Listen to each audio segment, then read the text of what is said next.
And now for a taste of things to come.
What is going on, everybody, and welcome to another Simply Reliable Studios watch-along presentation. I am the I'm the play-by-play guy of the NXT brand. I am the Renegade of Wrestling, JJ Williams, joined by my color analyst, Mr. Reliable Walter Cruz, and I see your son is already in the chat. What's going on, Jamboree? We're addicted to that game right now. I can see why you chose that name. That's like one of the funnest Switch games there are. But not much. I'm looking forward to NXT tonight. We got some good stuff booked. I think it's only 4 matches, but who's to know what else is gonna happen? Like generally, what they say is gonna happen. There's always some other kind of segment or something that leads to. And just like we do impromptu topics, they do impromptu matches. So we'll see what happens. Yeah, exactly. That's why we always put in the description, card subject to change. You know, we only know about a little bit, but like you said, there's probably going to be some kind of backstage interaction, some kind of shenanigans that lead to some kind of quote unquote impromptu match. So,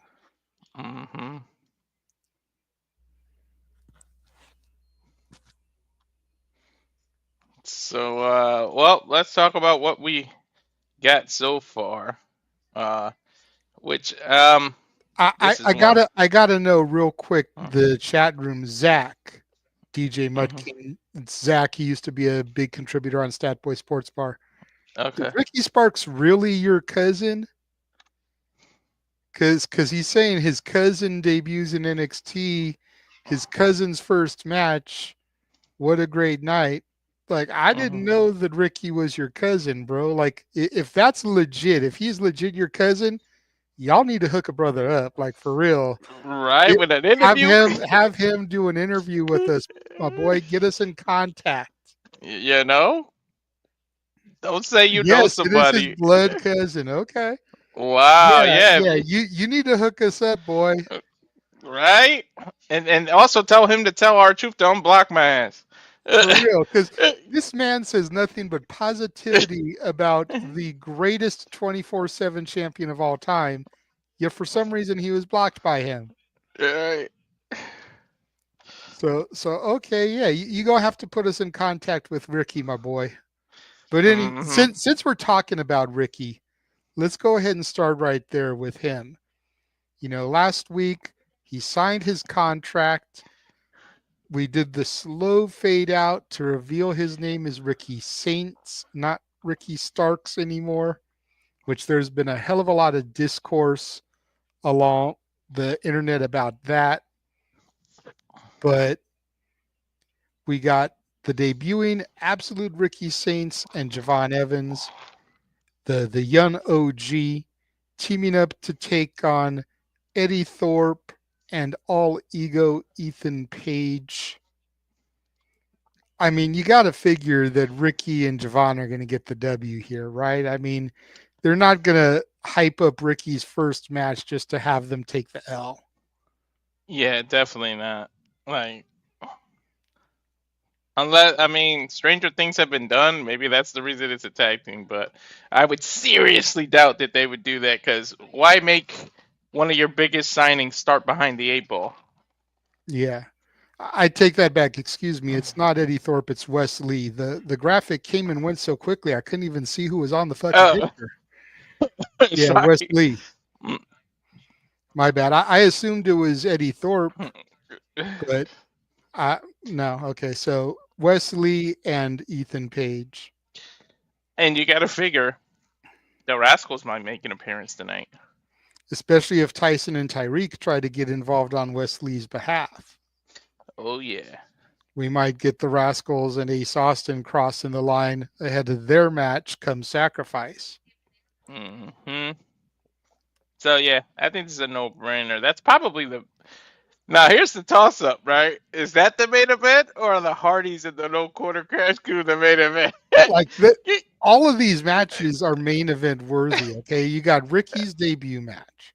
Mm-hmm. Then you've got the Hardys versus the No Quarter Catch Crew. The Hardys' first WWE match back in what, like 3 years, 4 years?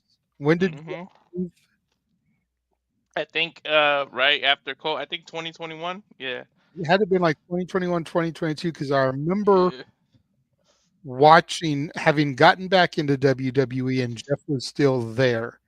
And then there was that whole report about how he left through the audience in the middle of a match. I think it was at a house show. Mm-hmm. And just like left the company that way. But I was watching at that point, so it has to be the last 3 to 4 years. Matt had already been gone. But their first match back, and they're taking on the No Quarter Catch Crew team, Tavion Heights and Myles Borne. Non-title. Let's make sure we stress that. I still think we're building to the Hardys versus Fraxium for titles, but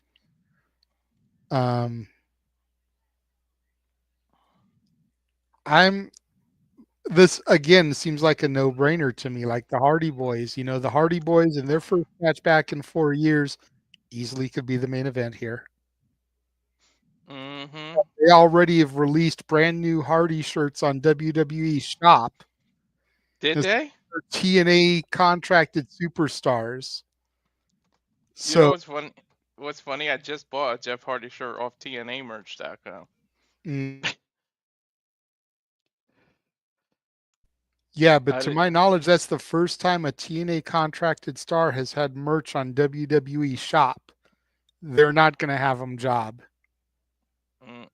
Damn, they didn't even give Joe Henry that kind of treatment.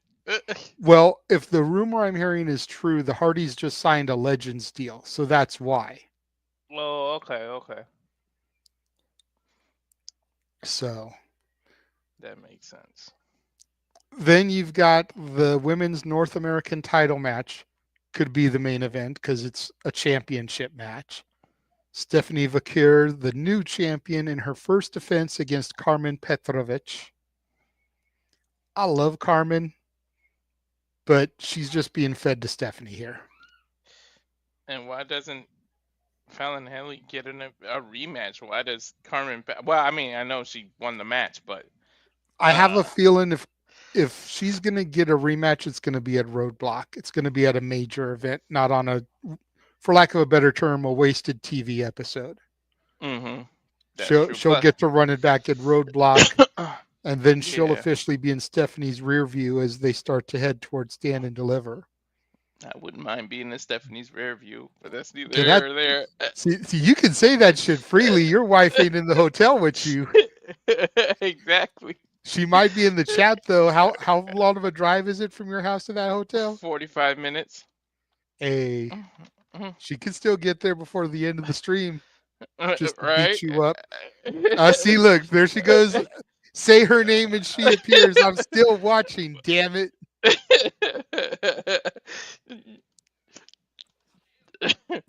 Wow. See, But yeah. she's Joe Hendry up in this bitch. We said her name and Right. she appeared. But yeah, you know what else they wouldn't do it right now because they knew all this TNA stuff it would overshadow Stephanie like in Fallon, so it makes more sense to do stand and deliver or anything like that. Roadblock, one of those. hmm And then we've got the moment that both of us have been waiting for since April of last year. Moose crossed the line last week, and he is defending the X Division Championship. First time the X Division Championship is being defended on WWE programming against Lexis King. Mm-hmm. Now, I feel like this is going to be the best match on the card. And I say that because Moose is a businessman. We know Moose is retaining the title. He's not going to lose the X Division Championship on NXT television, on free television.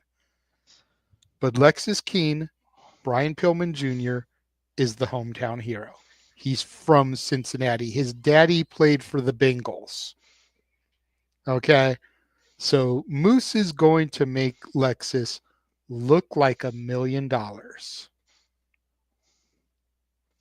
I almost would even bet you that they won't have Lexis lose clean. They'll use the system, probably JDC, to come in and help keep Moose safe. That way Mm-hmm. they keep Lexis looking strong since he's still the Heritage Cup champion. I don't think they'd bring the whole system out, but since JDC has already crossed the line and JDC has been defeated by Lexis, I could see JDC coming back to help Moose retain the title. Mm-hmm. Daniel, like we appreciate it, but that wouldn't make no sense when they're trying to build Oba and Moose to have them lose Yeah. before that'll be reverse booking. Yeah, especially since we already know at Roadblock, well, I don't think it's been announced yet, but at Roadblock it's supposed to be title for title. That's, if my sources are correct, that was announced at the TNA tapings. Mm. Because we know Oba crossed the line. We saw him there live this past Thursday. They did the rest of the tapings the following night on Friday. Mm-hmm. And the results that I read from that match gets announced there, that at Roadblock it'll be title for title, Moose versus Oba. Oh, wow. That might, you know, it was funny what we get. I had to leave Saturday shenanigans a little early. My brother sent a PayPal and asked, who do we think would be the first person to win the title from the other company? That might be it right there. Now, I think it's going to be some kind of schmozzy finish because they Mm. want to they don't want Oba to eat the L and they don't want Moose to lose the title. Plus, I know the X Division isn't about weight limits, it's about no limits, but Oba is not an X Division style wrestler. Nope. So I'm thinking the system gets involved and, schmozzy finish, type of thing. But I think the first person that's going to win championship gold crossing the line is going to be the Hardy Boys. Yep. I think they're going to take the NXT tag titles off of Fraxium. Mm-hmm. And then they'll have the TNA and NXT tag team championships. And what they might do, at least this is what I would do, I would have Matt with the TNA title, Jeff with the NXT, and just call them the NXT TNA tag team champions. Mm-hmm. Leave one of each belt behind and have each of them only carry one championship, one of each company. That'd be dope. Oh, But that's unique. That actually is a solid shout, Lee. Yeah. That I could see.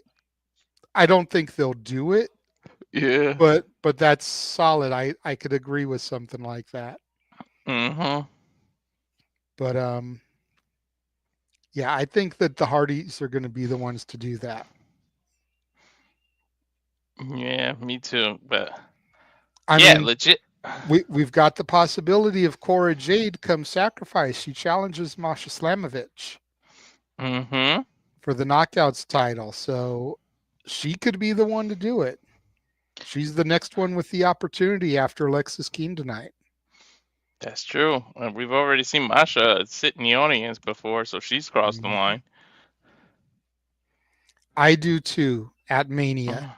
And that's why I could see the Hardys being the ones to do it, because then you defend the NXT and the TNA tag titles at Mania. Couldn't wait. And it's like, Yeah. who do they defend them against? Probably some kind of multi-team match. Like if you do like a 16 match and you do 3 from TNA and 3 from WWE, like you do that. It's a mix of those kind of things. Ladder match, multi-team match, and then you do like You're several from each asking company. for you're asking for that many teams in a ladder match. You're talking about like 12 bodies. Yeah. That's a little bit extreme. You've already got to figure the amount of space within the ring to have that many people in the match. The most we usually ever see is 10, not counting rumbles. So that's your traditional Survivor Series War Games match. Is Yeah. 10. And War Games, they even use 2 rings to do it. Traditional Survivor Series is 1. But like, I don't know if you could do that many bodies. And then you got to have space for the ladder too.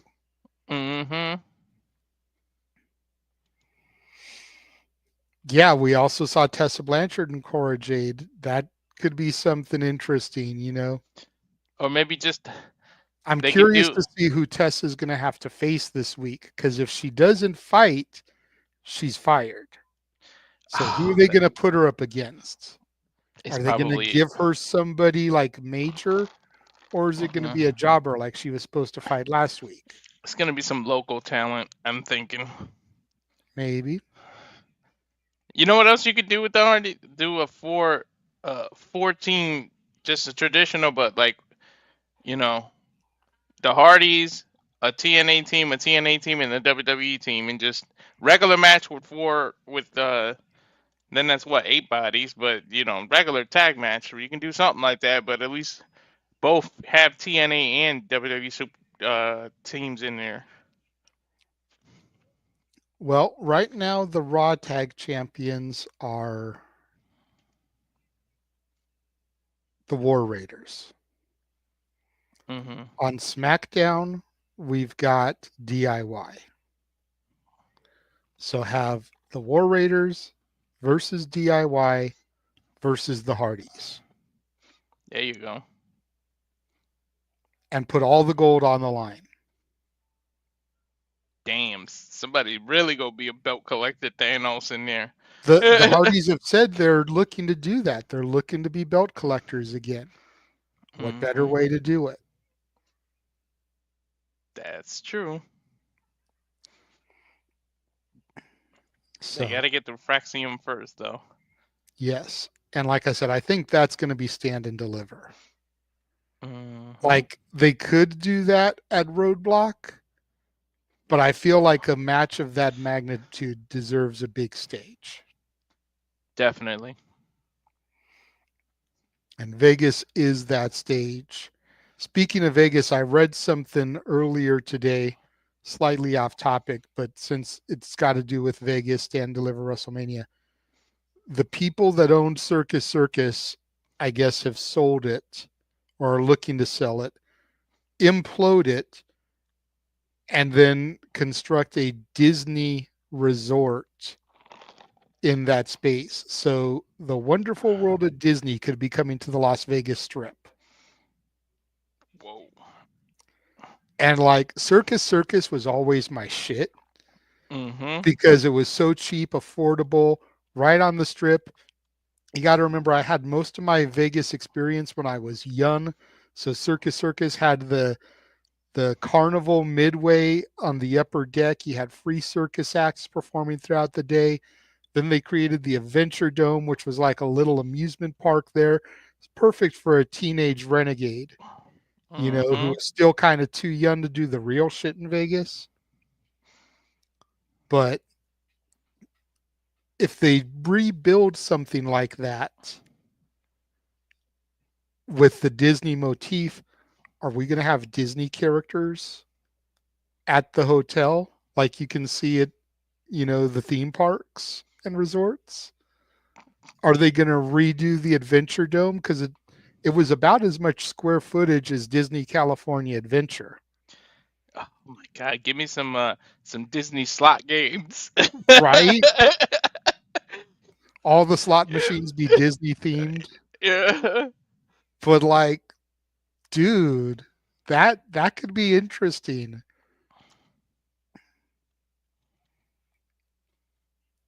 That would be. Oh my God, like a goofy slot machine. Hmm.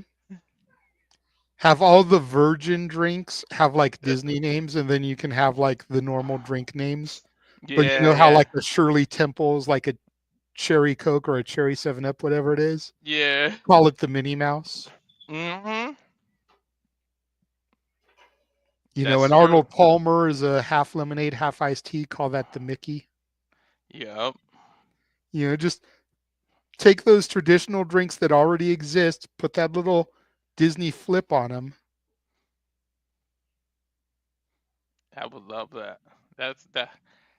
Oh, and do it. Yep. I'll be in The, Cali. I'm like, what, the two and a half problem is, hours? well, you'd be in NorCal. I don't know from there. From SoCal, Long Beach, where I used to live, is about a 4-hour drive. From where I used to live to where I am now, depending on traffic, is about an hour and a half to a 2-hour drive. So you're probably about 2.5 hours from where I live now. 3 Mm, tops. mm. And I know from Long Beach to NorCal, from when I drove up there for those wrestling fan fests, it was like a 6 to 8 hour drive. So you're probably like a good 4 to 5 hour drive from NorCal, Mm. depending I- on where in NorCal you are, or Yeah, will be, I guess I should say. So, I'm like a half hour away from Sacramento Airport, so that's probably like an hour flight. Not even. yeah. But the $1 million question is, Circus Circus used to be affordable. It used to be like $30-$40 a night. Mm-hmm. If it's a Disney resort, it ain't gonna be that cheap. Nah, it's gonna be super expensive. So will it even be worth it is the $1 million question. Yeah. And then Disney resorts are usually private. They're usually Mm-hmm. only exclusive to the people that stay there. But Vegas, anybody can walk in off the street to the hotels and gamble. So what's the Yeah. exclusivity going to be? You know, that's something else to think about. So I'm curious to see if that ends up being true, what ends up happening and how it's handled. Apologize for the little sidebar there, but like I said, we were talking about Stand and Deliver Vegas big stage, and it just made me think of that I read. So It's all right. You'll better find to a way get to it out work now Disney than in there. better to get it out now than to do it in the middle of the freaking broadcast. So You find a way to get Disney in there, just like Jeff would singing the song in the spaces earlier. right. Now we're just waiting for Modern Family to get the hell off the air. Well, and remember, I have to use one of those streams, so you're probably uh, going to have to pause at some point and then sync up with me because there's yeah, usually a little bit of a delay. But I yeah. can't even do anything until the streams start. So And whenever I do NXT, I just make up a new email and freaking get a free trial of YouTube TV. right, but we did that last time because I'm on the West Coast. It tries to show it to me at the West Coast time, Yeah, it's true. so I can't even do that to get it at the East Coast time. and it's not on Sling. So That sucks, man. I wish CW was on Sling. CBS isn't even on Sling. I think that's how they keep the cost down or something by not having these major or something. I don't know. I don't know what it is.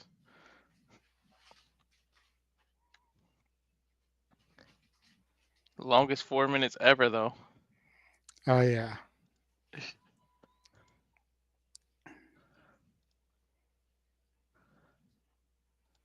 Sheesh.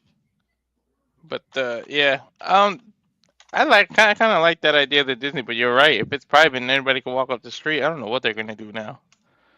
Hmm. And that's probably like a 4 or 5 year plan. I don't think it'll be. Then again, it's Disney. They'll probably have that sucker up so fast. Yeah, depending on what the date is to implode, Mm-hmm. it probably would take about 1 to 2 years to get everything up.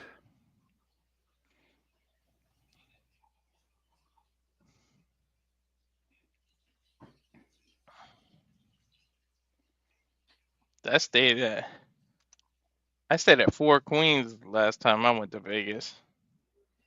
Yeah, last time I went, I stayed downtown as well. I don't remember what the hotel was. It might have been the Four Queens, Mm. but I remember staying downtown.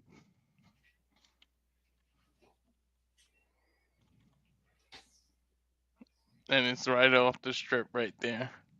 Yep.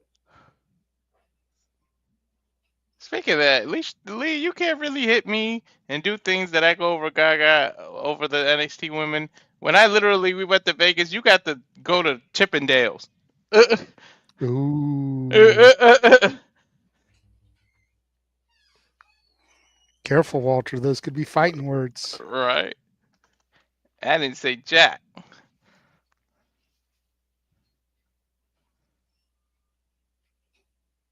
What's saying the Hulu? Yeah, but you can't just get basic Hulu. You gotta get Hulu Live, and I'm not paying for Yeah, exactly.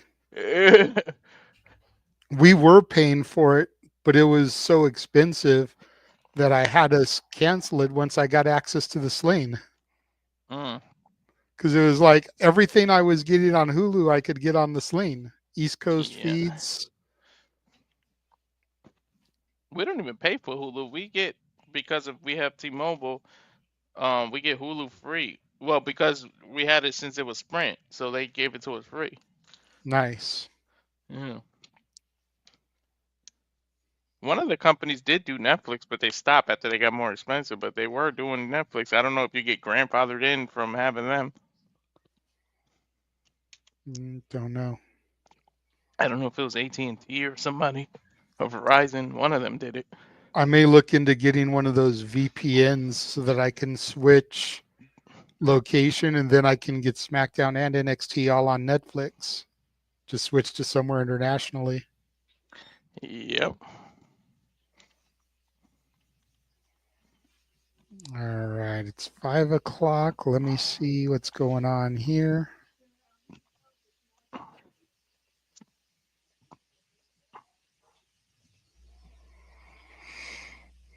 Yep. I've been in your house. One time it said you were Seattle, Washington. Another time it's Japan. 12:42.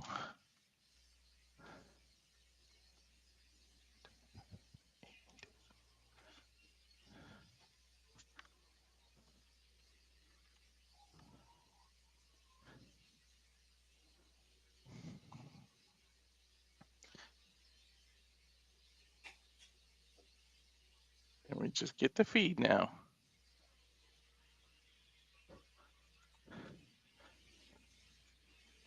I'll pause it at forever, and then you tell me when you get there. Well, but that's the thing is I haven't even connected yet, so you may end up Uh, being behind. So just do what you got to do right now, and as soon as I uh, come in, we can get synced. uh.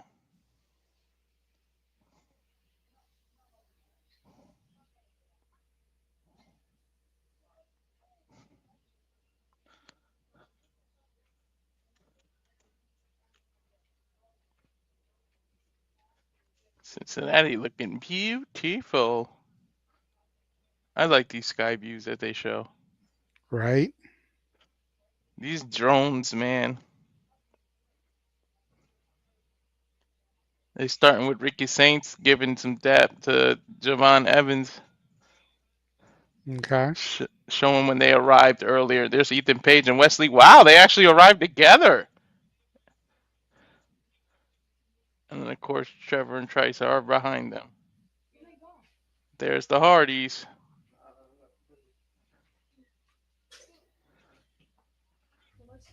Matt's been tanning.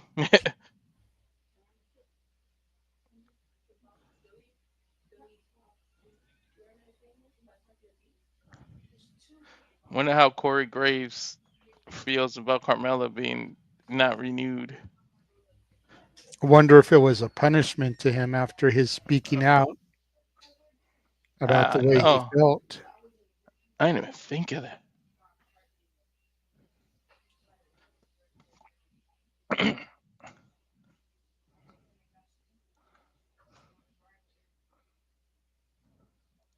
Well, Booker T's about to get excited. Are we starting with Stephanie Vaquer? You know what he does when that move is hit. Oh, yeah, man. Uh,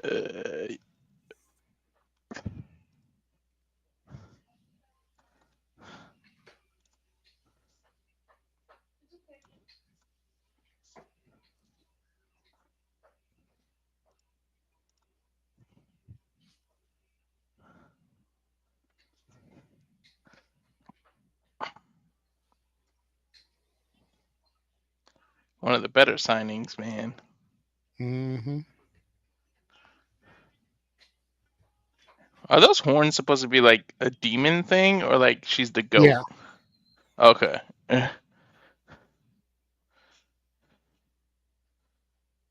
How the hell did this dude pull off Karmen Petrovic? Storyline. I know, but still, what the hell? We've seen storylines turn into real life stuff. If this happens, I'm gonna lose a little respect for Karmen. A The heart wants what the heart wants. Who cares? I'll actually be afraid of her. She's karate in real life and that damn sword. mm-hmm. Better not fuck up.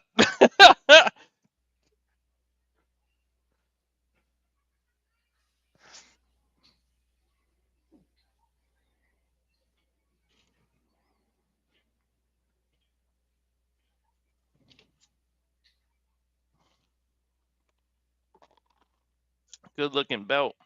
Gotta say, NXT's treating their female undercard titles way better than my roster is. NXT treats everything better than the main roster does. Which is so funny. It's the same company. Like, why can't you just?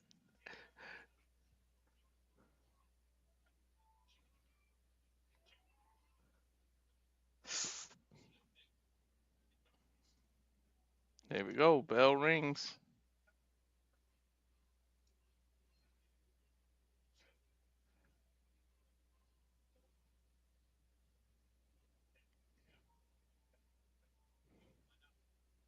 Sight giving you trouble? Mm-hmm. Nice takeover by Steph into a crossface. No, what the hell is that? Nice unique cover.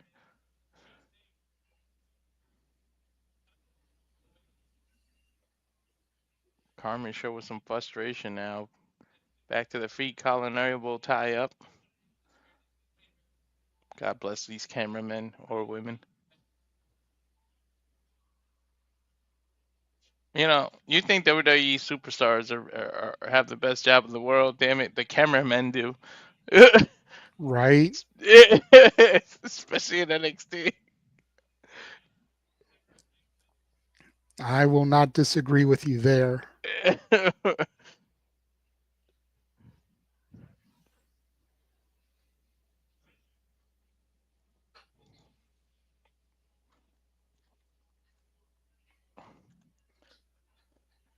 Nice for. Whoa, what? Unique.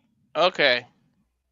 Karmen literally has Stephanie's arms trapped in a vine behind, in between her legs, and kind of like a butterfly wing. Stephanie reverses it into a cover. That is a unique submission I don't think I've ever seen. There you go. Stephanie reverses it into the Mexican surfboard Eddie Guerrero made famous.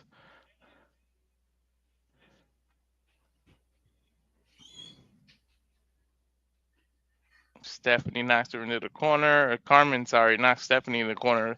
Elbows her. Snapmare takeover. Sling blade. Wow, I don't think I've ever seen Karmen do a sling blade.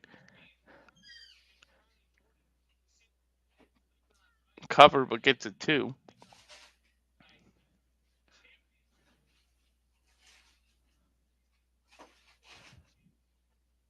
Nice martial arts kick by Karmen. Takes her down, comes off the rope. Knee to the chest. Ah, she caught Stephanie hard. Cover 1, 2. Stephanie kicks out. That was a hell of a knee. Ah.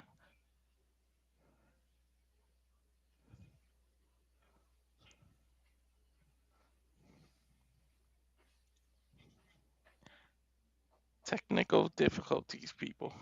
Yeah.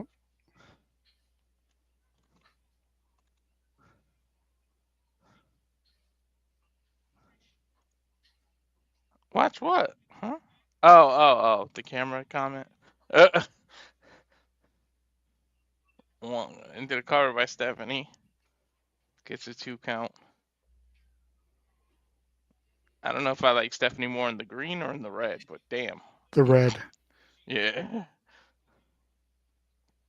Stephanie's got Karmen in the corner and just keeps dragging her foot across her face. Runs to the opposite side. Ooh! Nobody home. Karmen. Oh! Double knees to the chin. A code breaker, basically. Now Karmen dives to the outside on Stephanie. And we're getting our first commercial break. Fuck television. Not going to keep count tonight. It's only fun when it's Noah. Exactly. Oh, actually, it's restaurant quality picture in picture. Goddamn progressive commercials. I don't know how Noah keeps up with the little square. Like, it's hard for me to like even see what the hell's going on. Right. But he does call it still. I try to.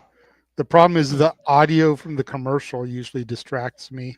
That's what it is to me. My brain that it distracts the hell out of me. Karmen acting a little heelish, not obeying the rules, the ref 5 count. Now banging Stephanie's head against the turnbuckle 4 times. Karmen putting on a showing. Guess this pairing is working for her. She's got a little bit of a new attitude. Tries to go to the next corner, but Stephanie able to block. Runs and charges into Karmen, but gets a clothesline for by Karmen. Goes into a cover, gets a 2 count. Karmen is actually holding her own here. I didn't think she would get this much offense. I guess with just 4 matches, everybody's going to get good timing. Well, either that or you got to figure Stephanie is going to try to make her look good. Yeah. I mean, that's probably why she was brought to NXT. Mm-hmm. Throws her into the corner, but follows her with some knees. Karmen is really bringing it to Stephanie. Does it again. The opposite. This time Stephanie reverses it. Schoolgirl, 1, 2. Gets the 2 count. Waist lock from behind. She's trying to do a German suplex, but Karmen grabbing her arms. Turns it around. Irish whip. Splash by Stephanie. Reversed by Karmen into a 2 count. And then, oof. Nice forearm by Karmen. Lays Stephanie out. Climbs on top of her and starts doing the 10 punches. Actually, elbows.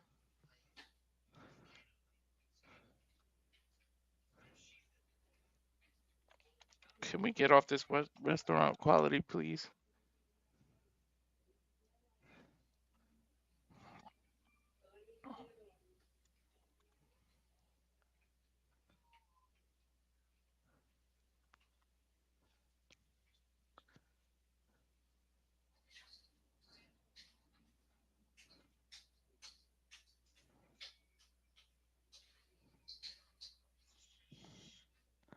I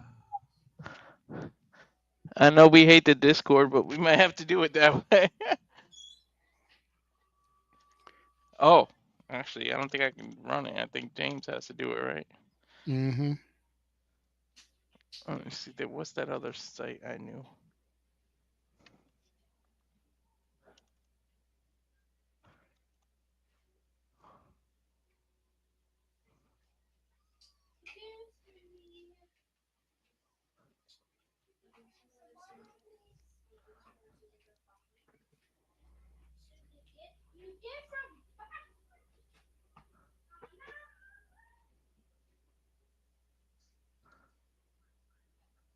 It's not letting me pick WWE. There's that move that Booker T likes. What the hell does Stephanie even call that move? I don't know.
Crowd chanting, "Let's go, Stephanie!" Stand by, folks. We're sorry we got technical difficulties.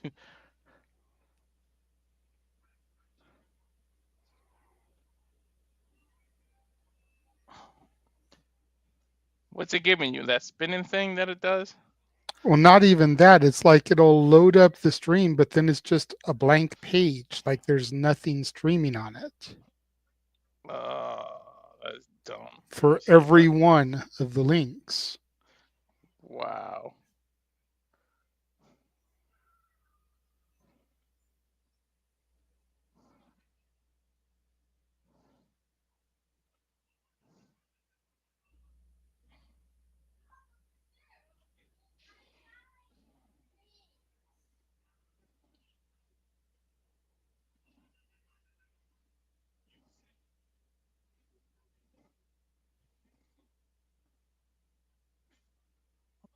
Oh, I can't get it either. It might be the site is up and up.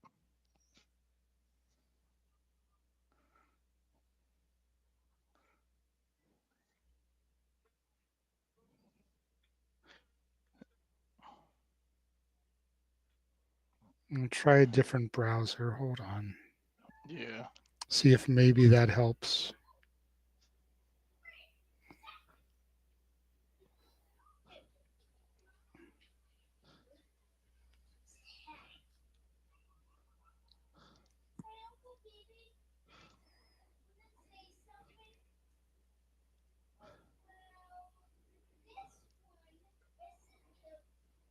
Maybe if you click it the link-wise way that I can do it, it'll probably load on you. Try to click the link I sent.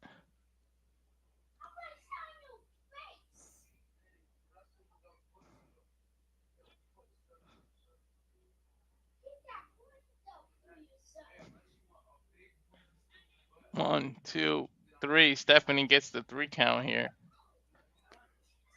Just like we figured. Of course. She looked like she'd been through it. She's looking at Karmen as if she's giving her respect.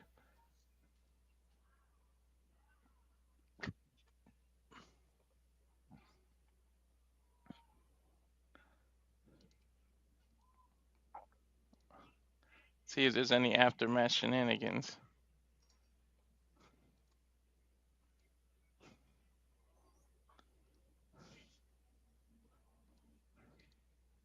Up, somebody music hit. Who's that? Oh, Julia. I think she's just gonna congratulate her. Let's see. Julia's music hits. See what she tells her. Two completely different continents. This language barrier is gonna suck. Right?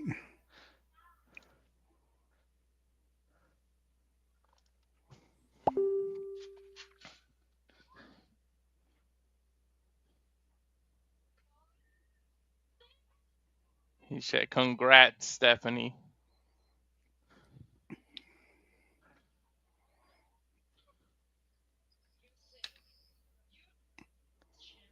You say you are the best champion. Uh-oh. But you're not. I am.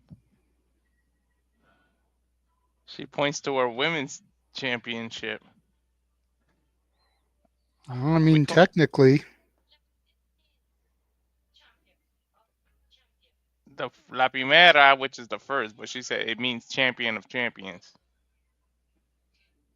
Okay, Julia says. Why don't we find out who the best champion is? Holy hell, did Julia just challenge Stephanie? sounds that way. You're on, my friend.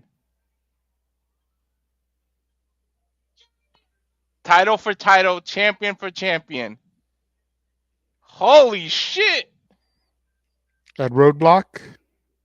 They didn't mention it. They just said they're gonna do it. And then Booker T says we gotta talk to Ava. I'm assuming they're gonna do that at Roadblock. Holy shit, title for title. And they're showing us Santino and his daughter here. Ariana Grace.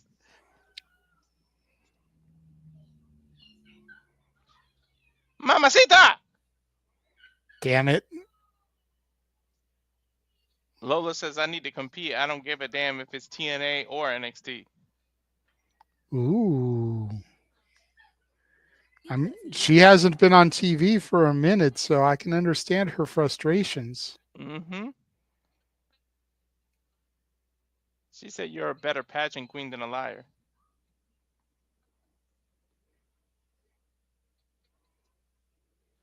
She said, how about you versus Queen and then MMA, unless nobody in your family ever taught you to fight. The Cobra almost came out of Santino, but he calmed it down. Damn it. Lola said, I'll see you tonight. They're going to book Grace versus Lola Vice tonight on NXT. Oh, shit.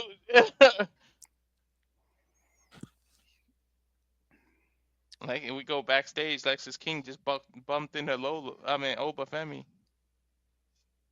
He says, I got the home field advantage. I'm not losing in my hometown.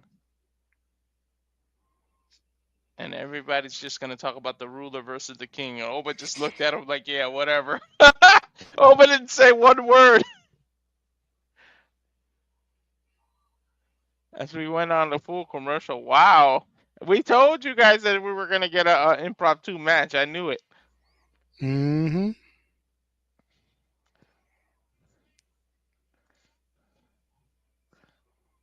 That's probably what's going to probably happen. I can't believe that they're doing that fast. They just won these titles. It's what I've been saying. Like, I saw both of them going up after the draft or during the draft. Like, that's why I don't think they needed the belts. You're going to I end up think so. giving them a short run, which cheapens the title. I think what you said earlier about the other one, about Moose and Oba, something might happen where Julie and Stephanie keep the belt. Like somebody's gonna interfere, Jada Parker or somebody. They're not Jordan gonna Gray. let Jordan Gray. Somebody's gonna not let that, or Cora Jade, something. There's no way they're gonna let somebody unify the title. Then pretty much you're saying the North American champion.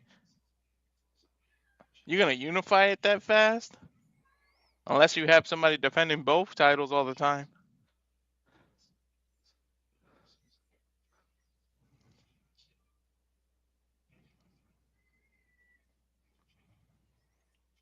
This sucks. No matter what I do, I can't get anything to load. Sheesh.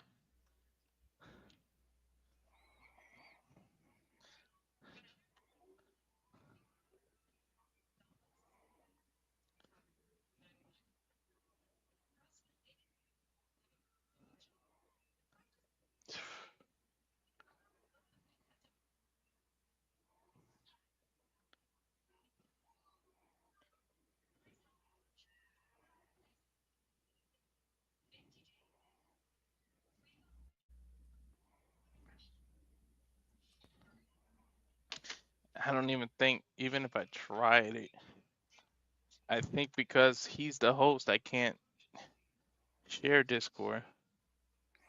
And I don't have Discord anymore. I deleted it because it was such a Uh, pain in my ass. Trust me, I know. It really was too.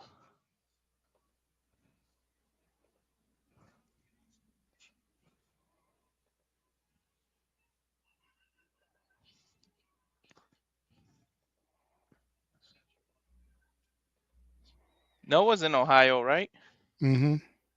I'm gonna hit him up, see if I somehow send him the YouTube thing. Would he be able to sync and watch with us? That's the only issue is because of our time. I can't wait till I move to the West Coast. Then we wouldn't do any of this shit. We would just both do West Coast time. Mm-hmm. I'm coming, West Coast. I'm coming. I just want to get out of this cold. Is really what I want to fucking get out of. You're walking around 55, 60, 70 degrees in September and October. I'm fucking 74 negative. right now. 74 right now.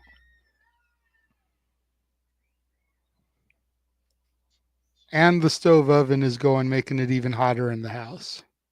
Mm.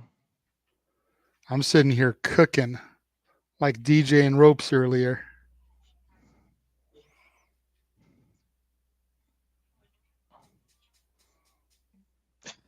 No one might be coming to the rescue.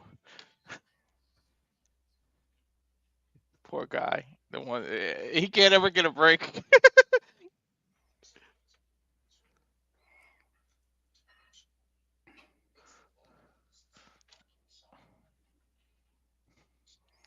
It's the first time it's ever done this to me. So I know what his frustration was that one show. Oh yeah, I'm surprised it's doing it to me too. Cause usually at home, my home network blocks it because it thinks it's like attacking me. But now that I'm in the casino, I'll be able to see it. But it's not doing it. It's having issues. So it's the site itself. Yeah, it's got And to then be a side issue because, like I mhm, said, it'll go through the process to go to the screen, but then it's just the screen, like it's showing nothing, like mhm. nothing is being broadcast. And I know that's not true. My way, my life. Is that Lexis King music? Yep. Mofo.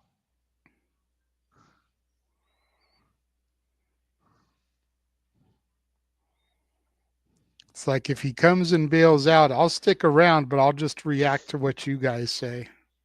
And then Exactly. I'll watch it back at 8 o'clock my time. Ah man, I thought Lex's beard was cool, and now it's too much now. Holy, and his hair, it's like, Ever all since he right, got dude. clowned for it and called out, it's like, okay.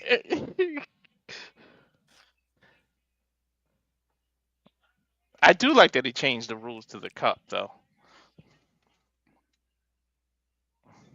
I always felt like something needed to do. I kind of wish they did that with Dar because he made it stale for a while. Like, I'm so glad that, dude. What happened to Dar since he lost this damn thing? I don't know and I don't care. Noam Dar was the worst part of the metaphor. He's the reason why I never liked them. And I was able to enjoy the girls and even Oro Mensa a lot more once he became a non factor. Hmm. The girls got over big time in his absence. Yep. I mean, look how many times they've been in the main roster already. Exactly. And Lash was in the Rumble. That wouldn't have happened with Noam still there. Nope.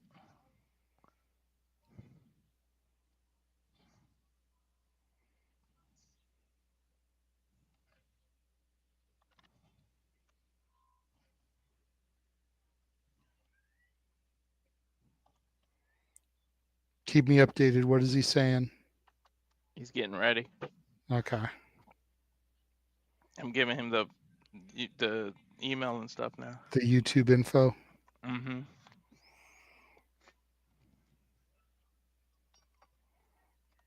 By the way, I gotta remember to cancel this shit after today. Before they charge me. They give you 10 days. It's been a week now. I can't believe they're saying this is for the X Division Championship on a freaking NXT broadcast. This is crazy. This is bonkers. This is 2025. What the? Well, we've already done Stephanie, and now we're doing the X Division. That leads me to believe the Hardys will be the main event then. Yep.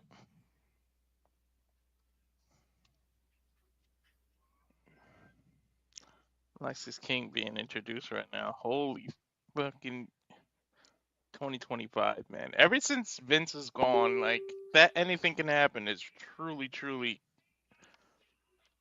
like it's not even a cliche to say anymore. Right?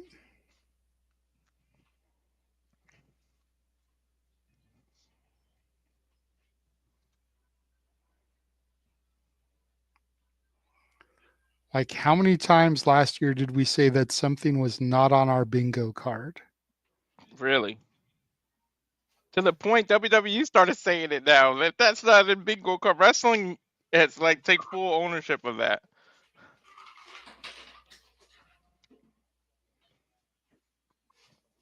Bell rings, and yes, ladies and gentlemen, Moose is on NXT. Me and JJ have been asking this since this thing was announced. Dude, he towers Lexis King. He looks like a beast. They start with He a is a collar and beast. elbow. He's a moose. Right? Wow, he actually gave Lexis King a clean break. Oh, no, never mind. He swung for him. Lexis chopped him, and Moose just rubs it off. And now he chops Lexis, who almost flips over the turnbuckle after getting chopped once. Another chop to the other corner. Ugh. Lexis fell to the ground like he's having a heart attack off these chops. Moose just literally threw him from one corner all the way to the other. And just like it's nothing. This is pretty much an exhibition for Moose. Crowd chanting TNA. Damn it, and I'm here for it. Hell yeah. Moose stomping a mud hole and walking it dry right now. Now Irish whip from one corner to the other. Oh! Lexis moves out of the way. Now it's Lexis chopping Moose. This is some Lexis offense until a knee from Moose stops him in his track. Tosses him over the top rope. Lexis able to hold on. Brutal. In our sunset flip over the rope, trying to take Moose down. Moose ain't moving. That's a brick wall. He picks Lexis off the ground by the neck. Throws him into another corner. Chops again. I don't know who's worse, Moose or Gunther with these damn chops. Fair point. Probably going to go Gunther. Yeah. Lexis King got sat onto the turnbuckle. Moose ran and hits a dropkick from the ground all the way to the top rope and knocks Lexis King over the turnbuckle. I think we're going to go either picture-in-picture or full commercial. Holy shit, Chance and CW is editing it. Of course they are. They have to. Yeah. It's network television.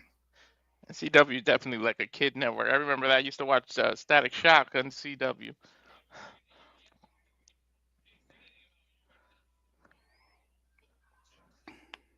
Referee warning Moose to bring it into the ring. I don't think he cares right now.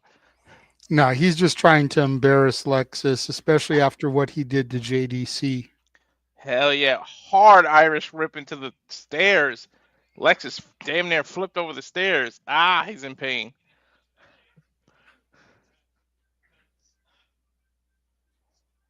That's what I'm getting to, yeah.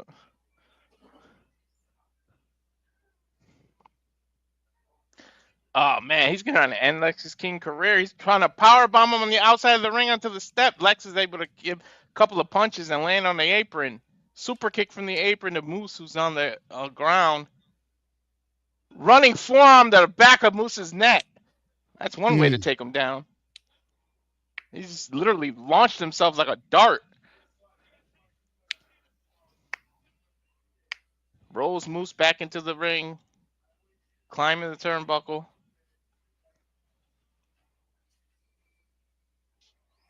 Oh, went for a clothesline. Moose caught him kind of into the rock bottom. Well, basically the bookend in front of Booker T. And Booker T saying, I'm loving it. Oh, yeah. Moose pulled out the bookend. Beautiful Uranagi, I'm sure. Mm-hmm. Make sure you check backstage, see if Noah's here. Keep your eyes peeled. Yeah. We should get the beep, right? Well, I'm not in the producer side. I'm in the non-producer okay. side right now, so I won't hear anything. That's why I'm saying to you, because I can't do it myself. Okay. Yeah, I'm doing a nice kick. Kind of like the ick kicks by Lexis King. And then he runs. Holy shit! Backdropped onto the ramp. The ramp is connected to the ring. That was hard. This is like the TNA type ramp. Lexis landed hard. Referee checking on him. There's like no audio going on, so the crowd must be saying, oh, holy shit again. Probably. Mm-hmm. Ah, man. Moose literally, he fell hard. He ain't moving.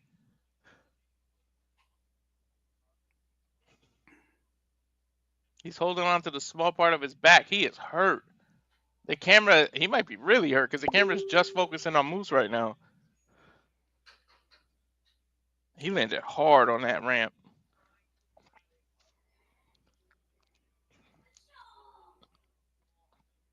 There we go. Now he's crawling back into the ring. Probably just doing a good sell. Moose is a great seller. Moose is just, now he goes almost in like a camel clutch position, but he's ripping Lexis King's nose off pretty much. The crowd, this is Lexis King home, and the crowd is chanting TNA and chanting for Moose. What the hell? Well, I mean, Lexis is a tweener, a heel. Moose is a heel too, though, so not really sure what's going on here, but Moose is somebody that we've wanted for a while, point with us, but... I mean, people know, like, even heels get love in their hometown. This is crazy. Traditionally speaking. Yeah. There he goes. Now he's starting to make that comeback with these chops. Moose immediately reverses into Irish whip, shoulder block tackle. Lexis takes it, bounces off the rope with a flying elbow. Comes off the rope again and runs into Moose's big boot. Oof. Moose bouncing off the top rope. Lexis King hits him with a super kick. Now pop up Frankensteiner. Lexis rolling up Moose. Moose went for a pop up power bomb, but he reversed it into a Frankensteiner and then did the cover, but only got a 2. Moose able to roll out of the ring now. Nice. Now the crowd screaming NXT. Of course. Goddamn fickle fans. Gotta love the fans, though, man. They are the passion. They are the energy. Lexis King diving on actually a front somersault from the inside of the ring over to Moose. Rolls him in now. Climbing the top rope. I think he's going to go for that flying elbow again. Or the flying forearm. Nope. Splash. Cross body. Gets a 2. That was actually a close 2.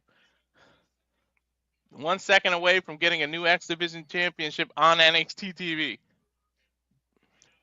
As I remind you, Elimination Chamber kickoff this Friday, 6:30 p.m. Eastern Standard Time, 3:30 p.m. Pacific and live on Peacock. I almost said specific. Had to catch myself. Moose with a double pump kick into Lexis's jaw. Now running to the rope, climbs it. Whoa! Splash off the rope, cross body. Damn, Moose is athletic. Now a power bomb. I think this is about it. Oh! Power bomb in the middle of the ring. 1, 2. Oh! Lexis King kicked out. I thought it was over. Moose did too. Moose has got a crazy look on his face as they go to the replay of the running turnaround splash. Or Moose crossbody, got to be I should wondering say. what it's going to take to put Lexis King away at this point. That's exactly what his face is saying. Like I said, this is going to be the highlight. Moose is going to make Lexis look like $1 million. I said that at the outset, bro. He's doing it. He's definitely doing it. Because we all know that Lexis is not walking out of here with the X Division title. But Moose needs to make Lexis look good in his hometown. Thank you, Sharpie J. We appreciate that. Thank you. Finally, Jarrett. Somebody on Jarrett. Twitch that's not a bot. So I'm like, share it with your friends. Yeah. Let people know that we're here. Mm-hmm. Noah said he's here, he's in, and he'll join after the match. Okay.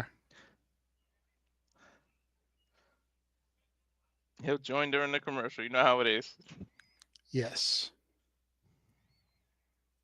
And once he shows up, then you got to start the fuck television count.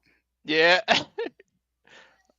Moose with a spare. He caught Lexis King now. 1, 2, 3. Now it's over. There we go. And right on cue, there's Noah in the dark. Say his name and he appears. There's Wait so a minute. much Wait a minute. There's so much I could say right now, but I'm going to let Obafemi speak first because Obafemi and Moose are in an NXT ring, and then I'll get on my ranting side, and then I'll get on my good side here afterwards. Yep, Oba's coming in. I think he's going to challenge him to roadblocks. What do you think, Noah?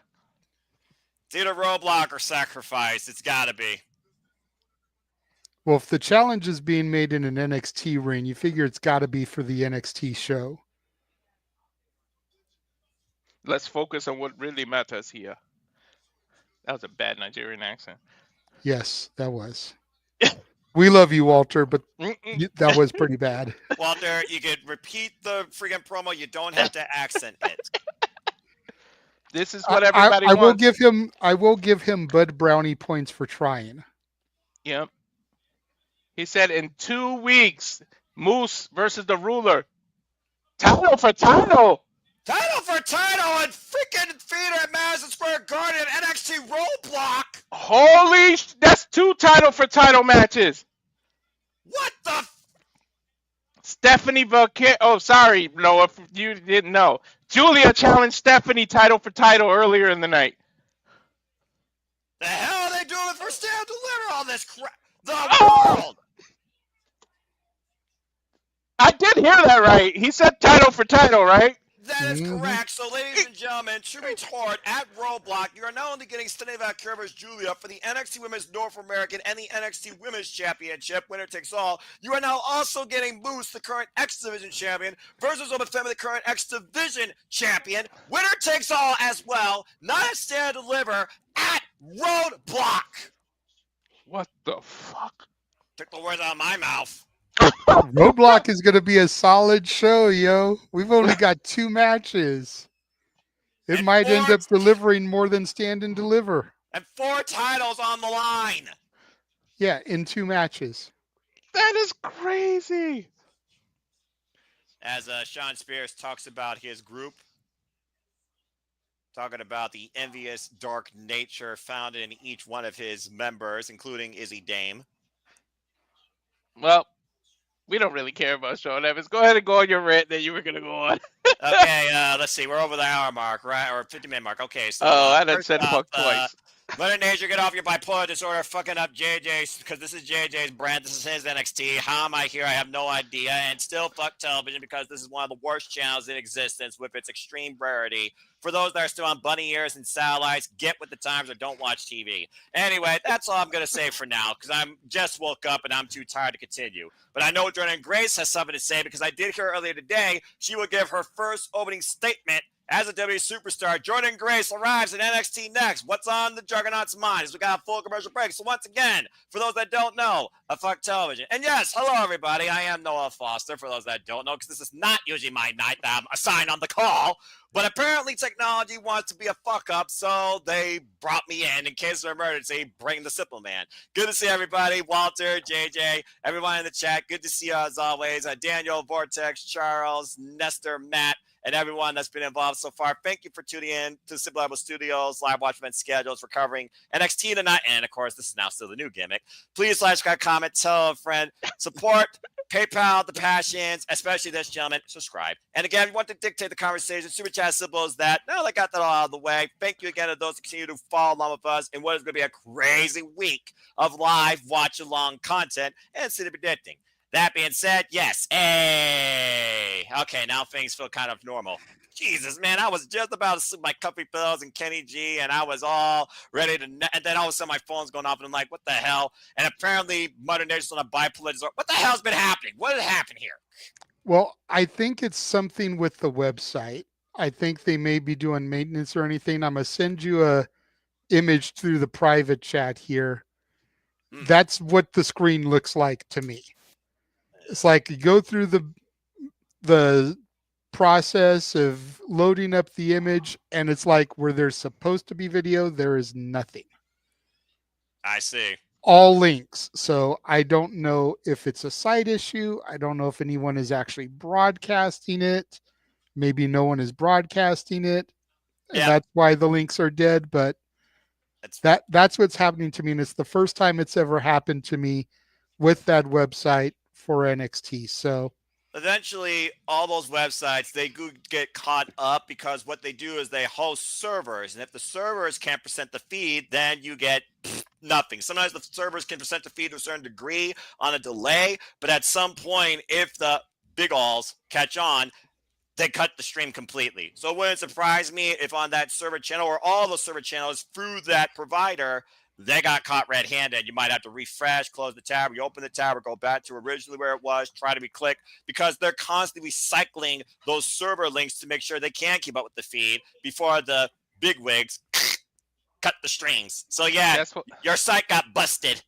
That's why they changed the end of what comes after the dot so many times. Yeah. They change it so they don't get caught.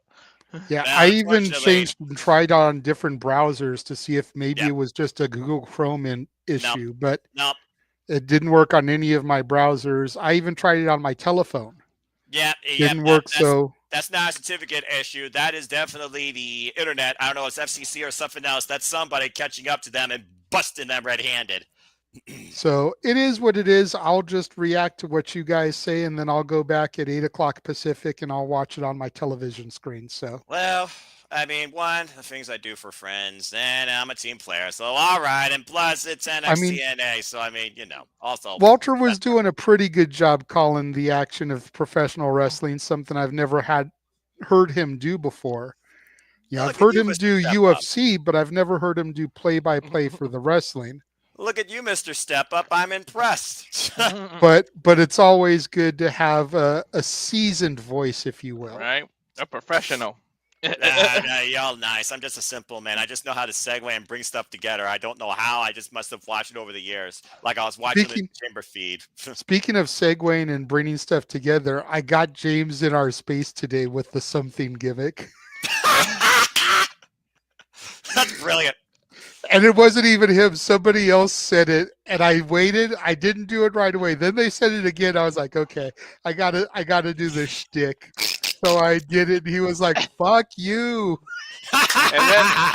and then we got Jeff coming in singing "Beauty and the Beast." Oh Lord, what the hell are you all been on today? Well, I've been stuck in an office all day with practically nothing. I don't know, but let me know what you get, because you and we're gonna have to sync up, because I'm sure we're not exactly. Well, right now I see the liaison of NXT, Ariana Grace with Kalani Jordan, which looks like a shuttle. That was Jada Ariana Grace is that was them going in to the be in plane action earlier. tonight, taking on Lola Vice. Impromptu, added last minute. Lola wanted action, and Ariana Grace will be the one to give it to her. Well, also Jada Parker, who has been very much in Jada Parker's business. Oh, no, okay. I think that's Jada Parker in the background, isn't it? That was Jada Parker in the background, and let me know when it cuts away when they're about to throw fists, because it was about to get real on that bus real quick. Good grief. They just cut away, and Jordan Grace's theme is coming out. All right, and that should do us. So, yeah, it seems like action heating up continually in what is becoming the most progressively presented women's division right now across all professional wrestling, not named Stardom, as we got the juggernaut Jordan Grace out here, who made her intentions well known to last incredible 6-woman main event. She wants gold. Oh my God, guys! What if they add her to the unification title match and make it a triple threat? I wonder if that's With what Ava she's Rain, gonna who call knows out. at this point? She might just wait the winner, and she might be the one that stands to deliver. Let's hear what's on That's the what I'm juggernaut's mind. thinking. And Walter, I'll let you go with the transcript. All right. All right, Jordan Grace. Welcome to WWE, by the way, officially. She can't even get a word in. The crowd won't stop chanting. Well, I mean, hell, she's officially part of WWE now. From the moment I stepped foot in the WWE ring, I knew exactly where I belong. Can't argue that. I walked in as an outsider. I've had the weight of an entire company on my back. Now I'm in an NXT locker room feeling the hunger. I knew I had to be a part of it. So she knew since her TNA days. When the time finally came to put a pen to paper, I didn't hesitate. I just had one thought. One singular goal. To become a champion. And what I truly believe is the best women's division in the world. Well, no one might argue with you. Yeah. Yeah. Crowd chanting NXT now. I won't argue if she says the States, but I will argue the world, because even though I don't watch Stardom religiously, I know that they're the best. Joshi's period R. But in the States, she may have a point. That I might give you. I knew when I came out, Stephanie Vaquer felt the shift. She felt the foundation that they laid start to crack. Because I'm here. Oh, shit. Say it, Juggernaut. Take charge. I heard what they said earlier, but believe it or not, it's only a matter of time before I stand next to him. Oh, sorry, not next to him, but across from one of them. A juggernaut is unstoppable, and now she's getting interrupted. Oh, by the Prodigy, who has also been on a unstoppable role lately in WWE. Well, these two have history. I was going to say, let them run it back at Roadblock. Let that be one of Roxanne's farewells. I agree, actually, JJ. That's a very fair point. But let's also keep in mind, Roxanne Perez has a huge opportunity this weekend because she is part of the Elimination Chamber to see who will challenge for the Women's World Heavyweight Championship at WrestleMania. She rocking them jeans, though. Go ahead, Roxanne. Oh, Roxanne laying it out. I've been on Raw, SmackDown, NXT. But everyone wants to be part of this division, and no lies detected. You talking about putting brands on backs? That's what I've been doing. No lies detected there either. I was going to say, no lies detected. No lies detected. Ever since she walked into the Rainbow Bright NXT, this has been Roxanne's company. She said, this is still my division and you're in my world. Wee woo, wee woo. I was waiting for a bitch to come out. This isn't AEW. This is NXT. Right. Jordan said, if this is your division, where's your title? A fair. Oh boy. Ooh, Roxanne said, "Oh, you mean the same title you couldn't beat me for at Battleground?" To be fair, it was Ash by ignorance that cost that. Doesn't matter who did what. Fact is, Roxanne is right. She didn't win. The history book shows who won, not how. Yep. I was going to say, when I look up the results, it doesn't say Daimless Dana Brooke ran in and distracted Jordan Grace, preventing her from defeating Roxanne Perez. Roxanne telling her, "I'm gonna go to WrestleMania and become the women's champion." No, she's going to go to WrestleMania and face Bailey, but that's a whole other story. Hey, that's still a marquee women's match that I'll take. Either way, Roxanne at WrestleMania, that is women's wrestling, damn it. She said, "If I feel like it, I'll become the only 3-time women's NXT champion." That's true. Jordan telling everybody to hold on. There's a famous saying. Oh! Everyone has a plan. She doesn't even finish the sentence and she punches Roxanne in the face. She didn't need to use words. She used her fist as Roxanne escapes the ring and the Juggernaut's wrath for now. But clearly, they're far from done with each other. Gentlemen, you don't know about this for a moment. Think about this for a moment. In the span of 4 days, because Roadblock to Sacrifice, we very well could get Roxanne versus Jordan, and we know we're going to get Cora versus Masha. Check, please. I'm just saying.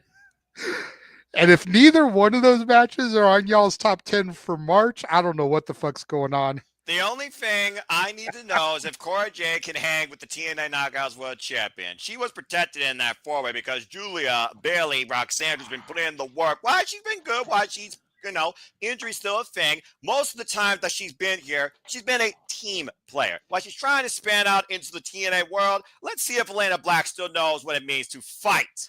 The definition of Russian Dynamite. Absolutely prove a point why I got Ricky Saints on my screen. Yeah, giving Trick Williams a fist pound. But for those of you that don't know, that saying Jordan was trying to say was made famous by Mike Tyson, that everybody has a plan until they get punched in your face or punched in the mouth. Well, again, a lot of challenges being made, a lot of promises being foretold, but here's something that is official. Coming up next, the Hardys return home to WWE. It's the Hardys versus No Curtain Catch Crew next in tag team action. We come back to NXT as we got a full commercial break again. Fuck television. Well, I gotta say, if nothing else, this upcoming week in NXT NA is going to be noteworthy, must-see in 2 ways, as JJ says, when it comes to the premier women wrestlers here in the States across NXT and TNA. We got the NXT Women's Championship, NXT Women's North American Championship, and the TNA Knockouts Championship all on the line in the same week. And we know at Roadblock, it's winner takes all for both the NXT titles. And Cora Jade might finally become a champion. Her all right if she beats Russian Dynamite. That and so much more still to come. God, that come. I'm loving this. Oh, man. This is so good. Not gonna lie. JJ started something. That's why. The fact that the Hardys aren't going to be the main event tonight, I think, is mind-numbing to me. I get the fact that you want to give absolute Ricky Saints that opportunity, but the Hardy Boys are coming home to the WWE, and you don't put them in the main event. They literally just signed Legends contracts, and they have a shirt on WWE Shop as TNA contracted stars, and you're not going to put them in the main event tonight? Not only that, you're risking. I feel like that's a little bit weird. You know what I mean? Like, yep. And you're risking Saints having to follow them as a tag man. Like, for you real. really want to do that? Yeah, you're gonna have you're gonna have your Ariana Grace, Lola Vice buffer, but you're gonna have one tag match follow the other tag match. Like, what the hell? To be fair, and I can't believe I'm saying this, let's also put this in perspective. We're at the top of the first hour, so this is a nice break point. It's a good high to end on the first hour and a good way to bring people in for the second hour, even if they deal with this channel nonsense, not trying to say the thing again in the same commercial break. So I do think that there is a bigger point to prove with Ricky Saints' NXT debut then the Hardys coming home, because this tells me right here the Hardys aren't going to lose, and you'll probably will finally get Fraxon versus the Hardys. So help me if they do winner takes all for the tag team championships at Roadblock. I feel like they are. No, I was going to say, based off of what Roadblock is right now, how would you not do it? You got freaking two title matches now already with 4 world championships on the line, basically. There's a Roadblocks in the plans, because it seems like everybody's starting to become unified. Is it Roadblock? Is it Worlds Collide? Is it Worlds Unite? What the hell is about to happen here in 2 weeks? Well, and the other thing to think of is how many of these matches are going to have a clean finish. Yeah, the Moose has the system. Julia and Stephanie. Not only that, not only does Moose have the system, but do you really see them unifying the women's and North American titles when they just established the North American title less than a year ago?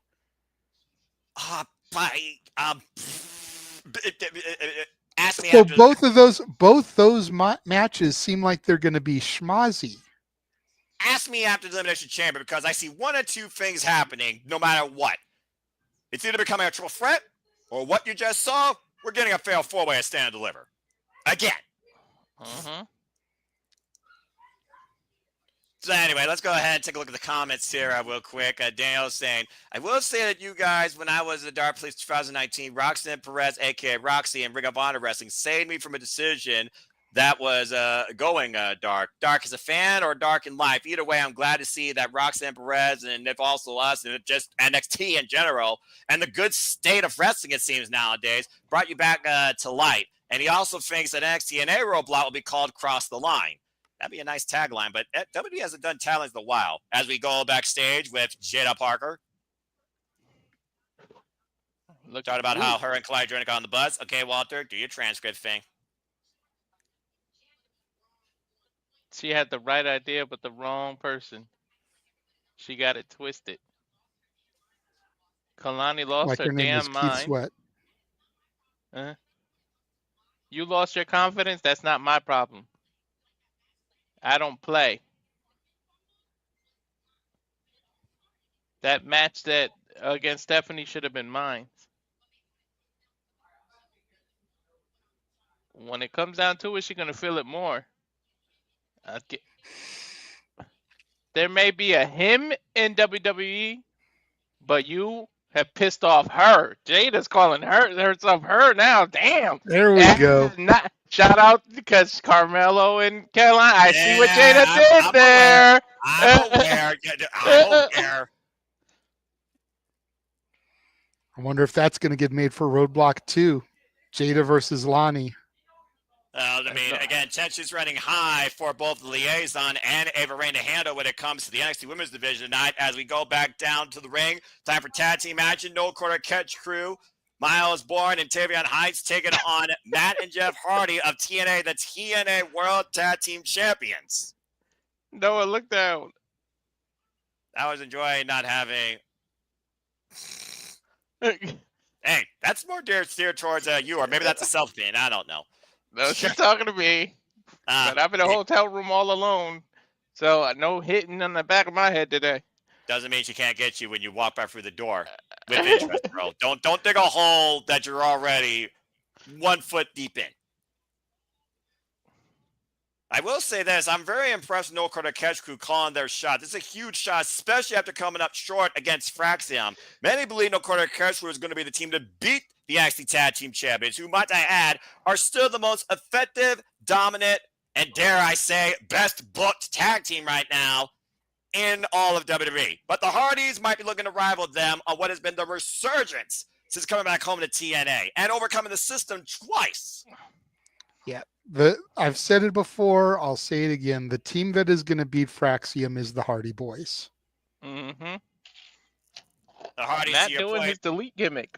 Well, I mean, he might be looking to delete the NXT run of Fraxium at this point and eliminate No Quarter Catch Crew as obstacles towards that. We've seen the collisions with the Hardys and Fraxium going all the way back to literally last year's ending show, Final Resolution, where they got involved when it was the Rascals versus the Hardys. And the Hardys, of course, have overcome the system twice now, and, of course, the Rascals. but also Jeff Hardy. He has 2 pinfall wins over who could be the new NXT champion in 2 weeks, and that's Moose. There's no audio. They must be saying holy shit. And yes, JJ, the Hardys are wearing their WWE merchandise. I figured. And the marketing, damn it, marketing. Wear those shirts that just got released. Damn it, why not? That's just going to generate sales. It's fair. Again, money, all about the money. There's your money. All the money. What the hell? I just the question is will they show up on TNA wearing those shirts? What's her name? What's the girl in No Quarter? What's her name? Ren Sinclair. Ren Sinclair. Red just got caught doing the Hardy pose, and they got yelled at by the. Now, see, what would have cracked me up is if she came out wearing the Lita pants. Don't give her ideas. Right. Last time I checked, she's with No Quarter Catch Crew. She's not with Team Extreme. I know, but still, I like Ren Sinclair. Damn it. That's I fair. like her too. Well, and we are underway. Why does Myles look so much like Orton right now? The bald head. Accurate. It's the gear and everything. Like, he just looks like a youthful Orton. Charismatic Enigma in an NXT ring for the first time ever. Kondo will tie up here between him and Tavion Heights. Of course, No Quarter Catch Crew was one of the more impressive tag teams here in NXT. Definitely this past calendar year. With a previous opportunity again against Fraxum. Now looking to get back in tag title contention. Maybe against 2 legends from TNA. There was Jeff no Hardy audio. We're going to miss the midsection. Big uppercut exchange here. Jeff Hardy, former World Heavyweight Champion as well. There was no audio for a good 30 seconds, which means they wouldn't stop saying holy shit. Well, CW, quit being so parent-friendly, all right? For the love of Pete, if you're going to show professional wrestling, let them show the damn passion attitude. Clear as day. I never got censoring the fan. I get censoring a wrestler when he curses, but why the fans? Who knows? This guy, look, I'm not trying to be political. You guys woke me up from a peaceful sleep. It just comes down to the FCC guidelines. You know, the old George Carlin bit, there's 7 words you can't say on TV. That just happens to be one of them. Okay, well, here they are. Fuck, shit, cop, damn, cunt, cover. And kick out one. You could say cover, Noah. That's okay.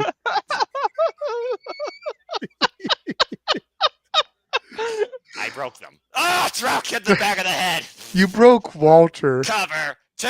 No. I love the three of us, man.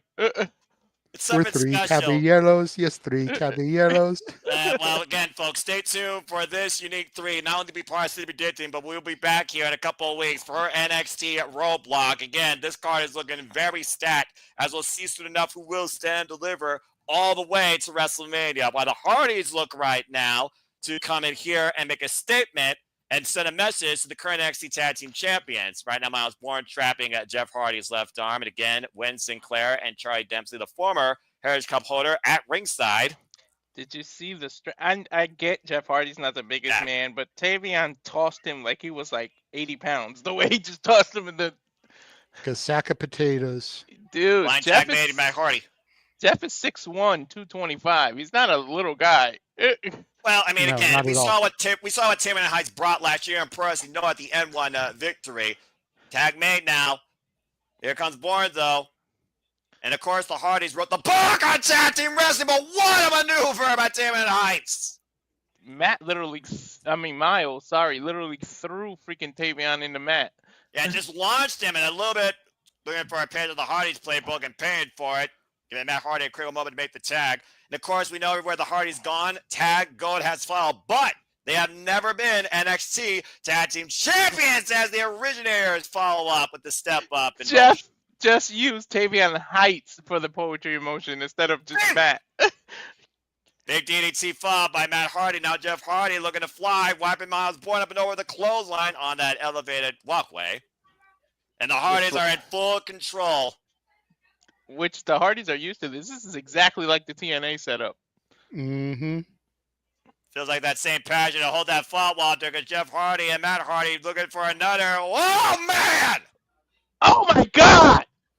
Poetry emotion from the outside in. Yeah, from the outside of the ring into. That's crazy. Look for the twist of fate. Myles Borne counter to power slam. Borne with the cover kick out. Which There is one no is- risk. There's no risk Jeff Hardy isn't willing to take. And we'll see if those risks pay off as we continue this match in Restaurant Clyde Picture in Picture. Fuck television on nonstop NXT. And Myles and Borne making the tag now out to Tavion Heights. The explosive nature of No Quarter Catch Crew, though, this duo particularly, has been something that has always really impressed me about them ever since they got their first chance. They had a championship. Covered by Tavion, gets a 2 count on Jeff Hardy. You talked about before, JJ, about the potential North Quarter Catch Crew being the ones deep on Fraxing, but it looks like now you're changing gears to the Hardys. Are you going just based off experience or name value or just giving TNA a bone here? I'm going off the fact that a few weeks ago, maybe even a month ago at this point, Matt Hardy cut a promo talking about them resurrecting the belt collector gimmick. And I think the easiest title for them to grab to start that would be the NXT tag team titles. Dag. You know, I think there's such storied competitors within the WWE lexicon. I feel like they'll get that pop from the crowd if they get it. And I feel like if there's anybody that Fraxium can lose to at this point, it's got to be someone like the Hardys. They've beaten everybody else. You just mentioned the NXT Tag Team Champions. They just made their way to ringside. Cover by Matt. Gets Do you think them losing has to end up in them breaking up? Can't they just remain a team? They can remain a team, but I feel like there's such a storied history between Axiom and Frazier prior to them becoming a team that they can run some of that back. And we've said a few times how the NXT men's division is lacking in the main event picture. A split up gives us 2 more single stars. To your point, Nathan Frazier, a student of Tyler Black, better known as Seth freaking Rollins, as Fraxium has taken seats on the entranceway to watch the Hardys and No Quarter Catch Crew. There's a kick out at 2 again by Matt Hardy as Tavion Heights has regained control. Holy shit. Match. I just had a light bulb moment. What? What if ... we get Moose versus Oba, winner take all, right? Yeah. Oba wins the X Division title. Oh, Lord. Vacates it, and now we get an X Division match on NXT. Fraxium, and Fraxium can be part of it. You have some TNA stars, you have some NXT, and if you save it till WrestleMania, you can actually have a X match on NXT. Why is the name Ultimate X? Yeah, Ultimate X match on WrestleMania for a vacant title because Oba vacated it. It's a wild idea to bring Ultimate X into NXT, I suppose. As Jordan Gray said, mark my words and the street, there will be an Ultimate X match. But I can understand where you're coming from. But at the end of the day, I may not trust the system, but there's a reason why Moose hasn't used option C with that X Division Championship. And Myles Borne right now taking that's one way to get the Ultimate X on WWE TV. Well, as far as I know, Ultimate X in NXT is not too far-fetched based on everything we've heard tonight and what's coming up in 2 weeks at Roadblock and Sacrifice, including what could be a winner-takes-all match with NXT champions as Fraxium have made their way out here now to watch this tag contest. Tavion and Tavion Heights. Take a look at the replay here, by the way. Planet Tavion on his head with that DDT. And the step-up poetry in motion back to the inside of the ring. And I think that busted up Myles Borne's jawline. Do you think that with Fraxium out here, whoever wins this match is going to get challenged by Fraxium? Well, it's one of those things. Or issue the challenge to them, I guess. Well, I mean, it's one of those things, again, how soon do you run back a match? Remember, No Quarter Catch Crew were the last NXT team, JJ, to lose to Fraxium. But I imagine that if No Quarter Catch Crew got a win on the TNA Tag Team Champions, they would probably go after those titles or maybe contest for a triple threat. Because to your point, Fraxium wants to prove a point as well. They want to prove they're not one of the best going today. They want to prove they're a couple of the best of all time. They brought up ENC. They brought up the Dudleys. They brought up the Hardys. So there's a lot for all 4 men here tonight from NXT particularly versus the president on the Hardys to show why they're the freaking gatekeepers of tag team wrestling. As Jeff Hardy right now drops it across Myles Borne. And follow-up drop kick. Jeff Hardy falling up here. Here's the cover. Hook of the far leg, up the elbow, and gets a 2 count. And Winston Claire looks like she's breathing a sigh of relief. As we got Winston Claire and Charlie Dempsey also here at ringside. Ren is still fanboying though. Like even she's like, "Holy shit, the Hardys are in front of me." Well, I mean, again, she's always been one of those that I consider to be a bit of an extremist, and not just from a fashion faux pas. Whisper the win wipes out no corner catch screw by Jeff Hardy, considering she was literally trained by La Mera Fonda Rosa. That Hardy, though, down the opposite corner. Jeff Hardy, though, critical moment here. Needs to make a tag, find a way to rebound in this. Take a look at the replay here as he wipes out both members with that beautiful whisper in the wind. The heel of his boot really caught Tavion Heights in the temple, man. Wait a minute. Tavion hoisting up Jeff. Now Myles Borne, what the hell is this? Oh! Almost like an F5 assisted DDT. What the hell? And he nearly won it as Matt goes for the save. That's pretty much what that was. An F5 into a DDT tag team move. Yeah, nothing else, just forward, downward momentum. Jeff Hardy face first on the mat, and Matt Hardy same in the matchup. Myles Borne and Jeff are still legal, though, as Myles hoists him on the shoulders. Blind tag, though, made by Matt. Don't think Myles aware of it. Swing and a miss. Borne still legal. Gets to the midsection. Twist the fake into the neck breaker. I always said that they're the only ones I believe that could happen with. Well, again, as Aaron Riff would say never. I do believe in more potential of NXT and A crossovers, including match gimmicks at this point, than I do anything with the main roster. Went for the drop kick, nice sidestep by Matt Hardy, kick to the midsection to Myles Borne, looking for the twist of fate! But if there was anybody in TNA that was going to cross the line to the main roster, wouldn't you think the Hardy Boys would be those people? Yep, if not Joe Henry. And Jeff Hardy, though, to the top rope, deletes Myles Borne with a swanton bomb. Covered by Matt, the Hardys win!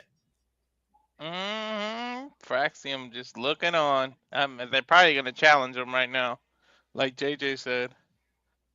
Again, how much are we truly turning Roadblock into Worlds Collide and honestly, titles unite, if that is the case. The Hardys, though, with their win, returning home to WWE and their first ever match in NXT. Fine fashion. Well, it wouldn't completely be Worlds Collide because we got Stephanie and Julia, and that's still in-house. Fair point.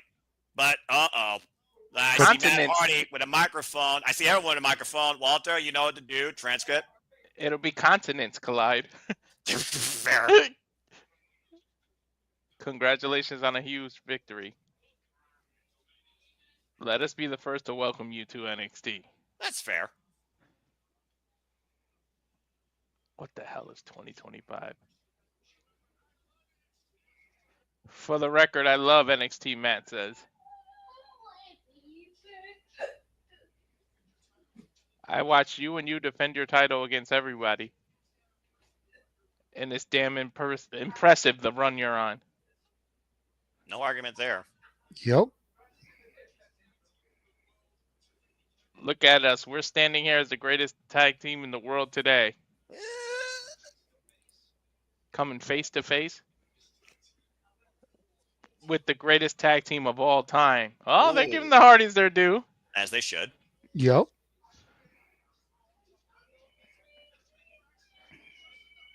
Jeff said, spare the small talk. Let's make it happen. The Hardys versus Fraxium. Well, wait a minute! At Roadblock. But here comes the Timberella, the direct authority! Wait. This should be the one match they say for sacrifice. Don't let it be. I agree. Yeah, but also, everything doesn't have to be Roadblock. I agree, but also welcome back Santino to WWE. Did he get his old Santino music? Or is he using his DOA music? Yeah, no, he's got Santina. Santino music. Yes. He got the old one. Oh, man, I missed that. Santino. Oh, man. Welcome home, Santino Marella. He's crying. He's getting emotional. Good. I love when that shit happens. All right, Walter, go ahead and transcript. I was listening in the back. This one you can do in a Santino voice if you want, because it's comedy. At the Roadblock, it's going to be Fraxium versus the Hardys. Come on, say title for title. And it's going to be for the TNA World Tag Team Championships. He put the TNA ones on the line. Oh, Wow. The team around with a bombshell as Robot continues to escalate. We got Frazza versus the Hardys for the TNA World Tag Team Championships. A Okay. TNA title defended on an NXT PLE. Okay, so the TNA title will get defended at NXT. Mm-hmm. After the match, the rematch will be issued, and at Sacrifice, it'll be for the NXT tag titles. Yep. I can see it. Both teams will retain their respective titles, and then come Stand and Deliver, it'll be title for title. For title. Yep. Calling it now. You heard it here first. 9:17 p.m. Eastern, 6:17 Pacific, Tuesday, February 25th. This guy. That freaking. Just be thankful Simply Predicting isn't for Roadblock, sir. Otherwise, we'd be going down fucking 5 hours of conspiracy theories, Right. twists, and fantasy booking. I'm glad that Roblox is not a PLE, but a TV special. That The feels like it should D'Angelo be a PLE. family making progressive commercials. What the hell? I don't care about this. I was Dude, going to we say- need a D'Angelo family Santino thing because the whole Italian shit. You know? Oh, good grief. Have Santino walk into the restaurant while they're eating. I heard That's they what have they're a doing good there at the Italian restaurant. food. Yeah. He's Canadian, but I do get what you're saying. Anthony Corelli, I met him live. 2019. Actually, if you listen to the interview that Ariana did, I Mhm. think it was with Denise Salcedo. She breaks down her entire genetic makeup, what her mom is, what her dad is. Just Mhm. because he's from Canada, he does have Italian in him. That's fair. And I think her mom has like Pakistani or something. Yeah, she did say something Hungarian, like that. like- yeah. She's this real exotic hodgepodge of shit. You got to find that interview and listen to it. It's I, very interesting. quite a I seen the melting cliff pot. notes. Okay, Yeah. I respect it. Well, it's like Julia again. She was literally born in London. Half her family though Italian, the other half Japanese. Japanese. Literally a multicultural Mhm. trailblazer of the business that found her way in being accepted by the world through professional wrestling and unleashing any hostility she had through it too. So again, I think that's very cool. I really do find that very cool as somebody that's also Italian, Indian. I got all sorts of mix. I haven't gotten Andrews.com to figure out what the hell I am yet. Maybe I'll do 23. I did a later DNA on. test. I got so much African. I was like, sheesh. Mm-hmm. You got so much African in you, huh? Fair Like enough. I knew it based on my dad, but I didn't know how much until I did that test. That's fair. But anyway, again, we'll see what happens with Tony D when it comes to challenging Sean Spears and his hostility nature as we wait to come back here to NXT. Still much more to come. Full commercial break. Fuck television. We got a moment to breathe. Santimora, you son of a gun! So now we got Roadblock for 4 championships on the line. 2 that are with NXT itself. The TNA Tag Team Championships. And now we have the X Division and the NXT Championship as well. Yep, 5 titles on the line, The 3 fuck? matches. What the fuck is going on right now at NXT TNA? Don't know. Insanity! I'm actually kind of happy that they It's only put the beautiful one title. insanity. I do agree. Anyway, you were saying, But, Walter? Go ahead. I'm actually happy they only put one title on the line because every title being title for title would have been too much. Yeah, I think I that'd be agree. a little bit overkill personally. And again, Roadblock is the same week as Sacrifice, to JJ's point. Because after we cover Roadblock, we're covering Sacrifice on the freaking Saturday or Friday. So just for the record, I looked up Ariana on Wiki. Mhm. It says that she is Italian, Pakistani, Métis, which is a mixed race of indigenous people whose homelands include Canada's 3 prairie provinces, Actually, which no is more about that. Ontario, British Columbia, and the Northwest Territories, Oh. and Finnish. Wow. She really is quite a melting pot. Well, congrats And to she's her. currently engaged to Stax Lorenzo. Really? Yep. Good for her. I didn't know mean, that. hey, As long as you find happiness, that's all that matters to me. I'm not going to judge you. They Just go got ahead. engaged between Christmas and New Year's Eve last year. I remember I seeing think, her yeah. post on social about it. So the I kids think are going to have a little more Italian. And particularly if genetics work the way they're supposed to and look at the majority of your genes, then I think you're correct, to say the least. Just look at the comments here real quick. Again, Daniel, we're just glad to do it to you. And again, man, memories remains. Always stay strong. Family is forever. Tomorrow's never guaranteed. Treasure today. Safet, good to see you here. And let's see here. Safet with the last thing here. These rumors are to be believed. Again, rumors. The Hardys might show up on the main roster while under a TNA contract. Kind of what you were echoing there, considering that the Hardys came into NXT and not in Raw and SmackDown, where, what's the Raw and SmackDown Tag Team Division Championships doing? Where's the card? Never mind. It's not me producing. It's Walter. He doesn't have the 2 Walter! hours later. I do, but not in this room. Oh, all right. Well, we'll figure it out later. Missed opportunity. I'm the one that started that. I got it. It was in a different room, though. That's fair. It's a Fed echoing what we're saying. It's going to be a wild night in New York City for Monday Night Raw NXT Roadblock. But if you haven't figured out by now, I am far more looking forward to NXT Roadblock than I am that Monday Night Raw. Let's be honest. The atmosphere, if you will. But we will be doing Raw too, so. I know, and I know I'm assigned to Raw because I'm the storyteller, also the play-by-player. So I get it. But if people have been telling me Raw is a lot easier now, it's 2.5 hours, it's more streamlined. Maybe I won't think it's as long as friggin' SmackDown was. So we'll play it by ear. I will give you that. With that extra half hour being cut off on Raw, I feel like it's better paced.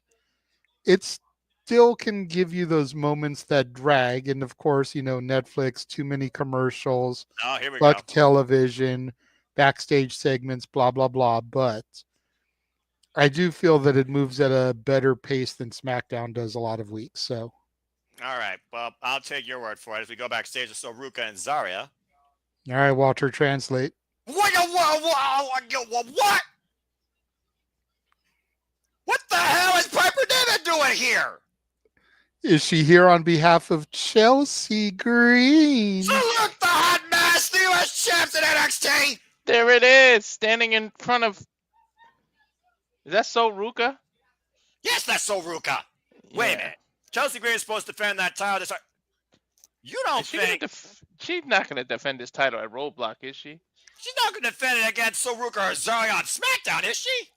Why not? Let's find out. Let Soul Ruka snatch the soul. The whole thing this past week was about I want your soul. Let the soul snatcher come to SmackDown. Right. She said, "Why don't we try this next week?"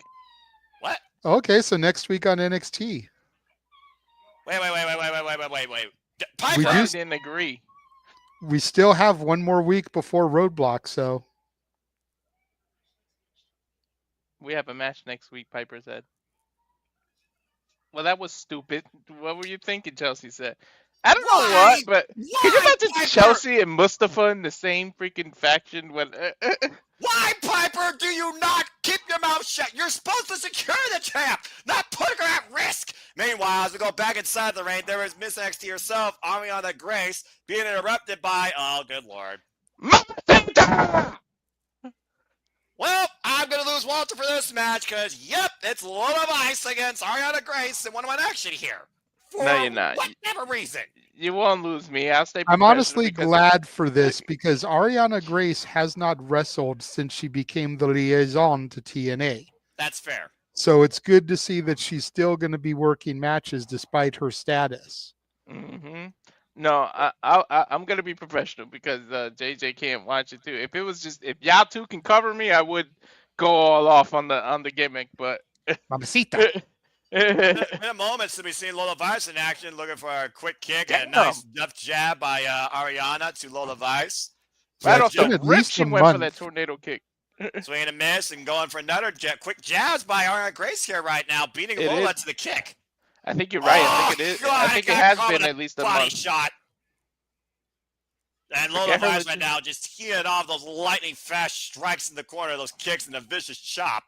Again, that MMA background. She was in Bellator. And we talked about her Bellator record, and might I add, still undefeated in NXT Underground. Her last major win, of course, against Jada Parker. And Lola Vice right now on the outside with Ariana Grace here, and it's one of those things also where everyone's lobbying now to become NXT Women's Champion, NXT Women's North American Champion. Big headbutt here by Ariana Grace on the outside, trying to take control back of this match. Again, like you said, we haven't heard from Lola Vice in quite a while. To my knowledge, like you said, it's been about a month. We haven't heard from her since, I think, literally the fall with her and Jada Parker. Since Jada Parker and her fell out, yeah. And Ariana Grace right now not very happy with Lola Vice interrupting the elegance of her entrance. Now trying to get a big win here. Lead by example, not just as liaison, but as a competitor. Nice neck breaker there. Did I hear you use the term elegance, Noah? Yes. Who am I talking about versus insert name here? I think one definitely deserves the word more than the other. Just saying. Hey, I'm just saying, we know Ariana's the liaison to TNA. We know Ariana calls all the NXT women her best friends. I don't know if I would call Lola Vice one of her friends, though. I think there's a little bit more hostility here than meets the eye with these two, even with the bell rung. Body shots here by Lola Vice while Ariana Grace still holds on the side. Hell, I ripped her down by her hair. Lola just wanted action. That way. That's all it was. About to say, what were you saying, Walter? Oh! Lola just wanted action. Yeah, she came earlier and said, I don't care if it's TNA or NXT. I need to have a match. Well, I guess Ariana Grace willingly sacrificed herself, I guess, or Ava Raine, I guess, must not have been impressed for her recent work, and Ariana begging off. Ass kick to the back, brings Ariana Grace back up to her feet. Oh, man! There's that back fist, that knockout blow. Buenas noches, Ariana Grace. By the way, anybody who thinks that's not a legit finisher, let me do a spinning back fist to your face and see what happens. Big win for Lola Vice here, returning to fine fashion in-ring action here tonight on NXT.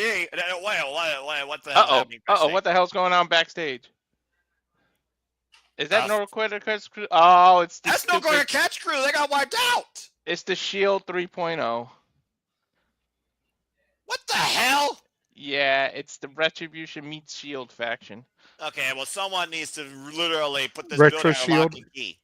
Yeah, you know what, Shield though? Tribution.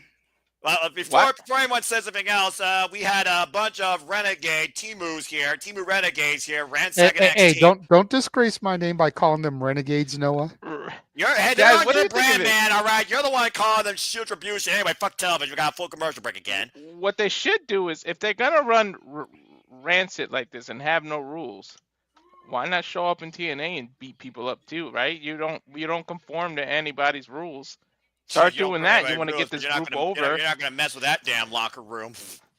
I'm just saying, you want this group over, right? We don't follow rules. We're going to do stuff like that. Then you never know where we show up. Yeah, well, they did attack Moose earlier, and you never know we're going to show up. Yeah, we'll show up randomly on Tuesday night when you least expect it. Last week, they wiped out Robert Stone and wrecked Ava Raine's office. And this week, they wiped out the No Quarter Catch Crew. So eventually, someone's got to figure out what the hell's going on. Where's the cameras? Where's security? Anyway, great quick win, though, for Lola Vice, support on it, Grace. And yeah, that spinning back fist. I mean, it's been documented, of course, her Bellator background. Most of her wins were by knockouts. Yep. And I've seen a lot. I watch a lot of UFC. I've seen a lot of people get caught with the spinning back fist. Yeah, Valerie Ureta is no exception to the rule. For those that don't know, that's her real name. Why Booker T doesn't know how to give you an actual analytical point sometimes when it comes to women in the ring. Anyways, we got a full commercial break here. Still to come tonight, Ricky Saints in-ring debut and tag match with Jalen Evans taking on Oliver Page and Wes Lee. And Trick Williams walking off very abruptly. I almost wonder if he's still looking for Eddie Thorpe or what Trick Williams' road to stand and deliver involves, and what's his roadblock? Good grief. You know, I wouldn't mind, JJ, you and I were talking about how he's not ready for the main roster.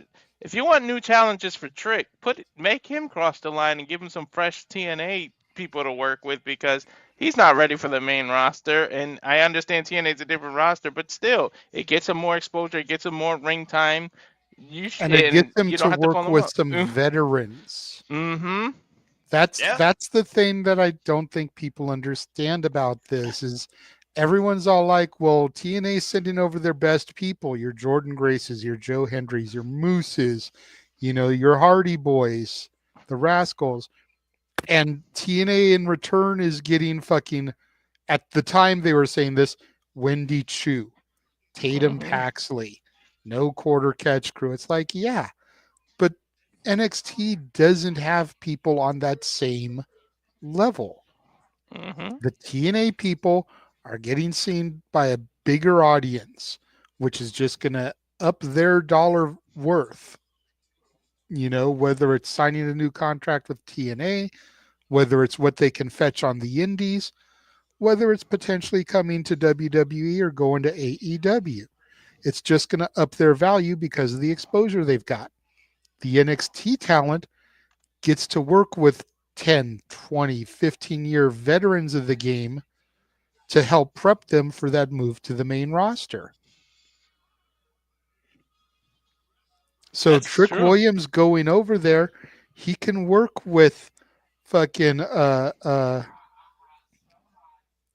Moose. He can work with a JDC. He can work with an Eddie Edwards or a Brian Myers. He can work with a Steve Macklin. There you go. He can work with an Eric Young. He can work with a king of TNA, Frankie Kazarian.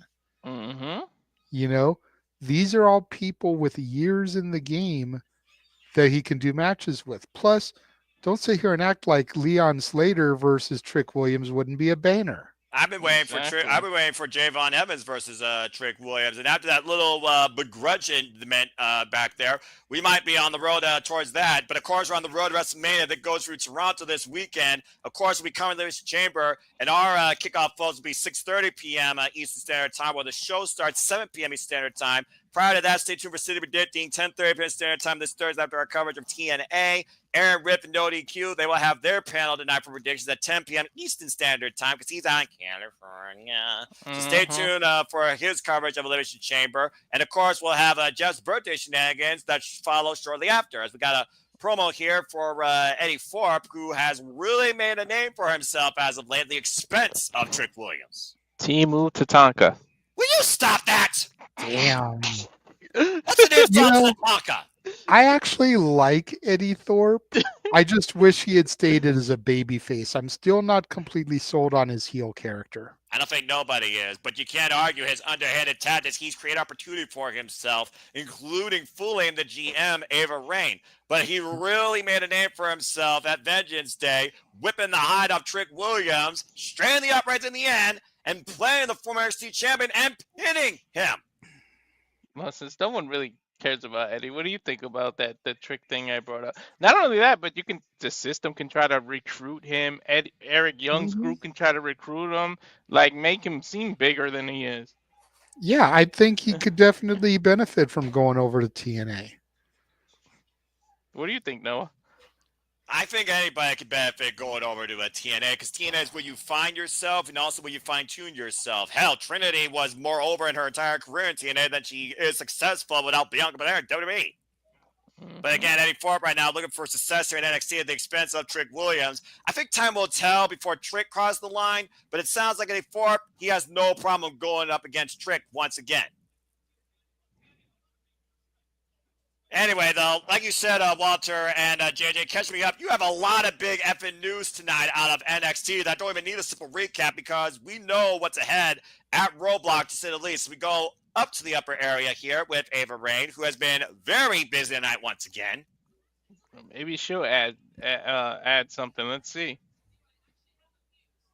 I have a few, she says.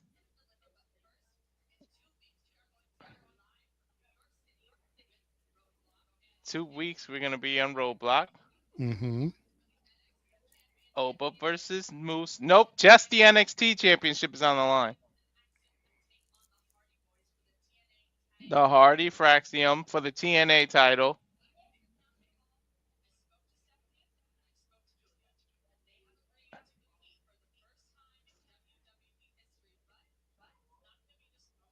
Huh?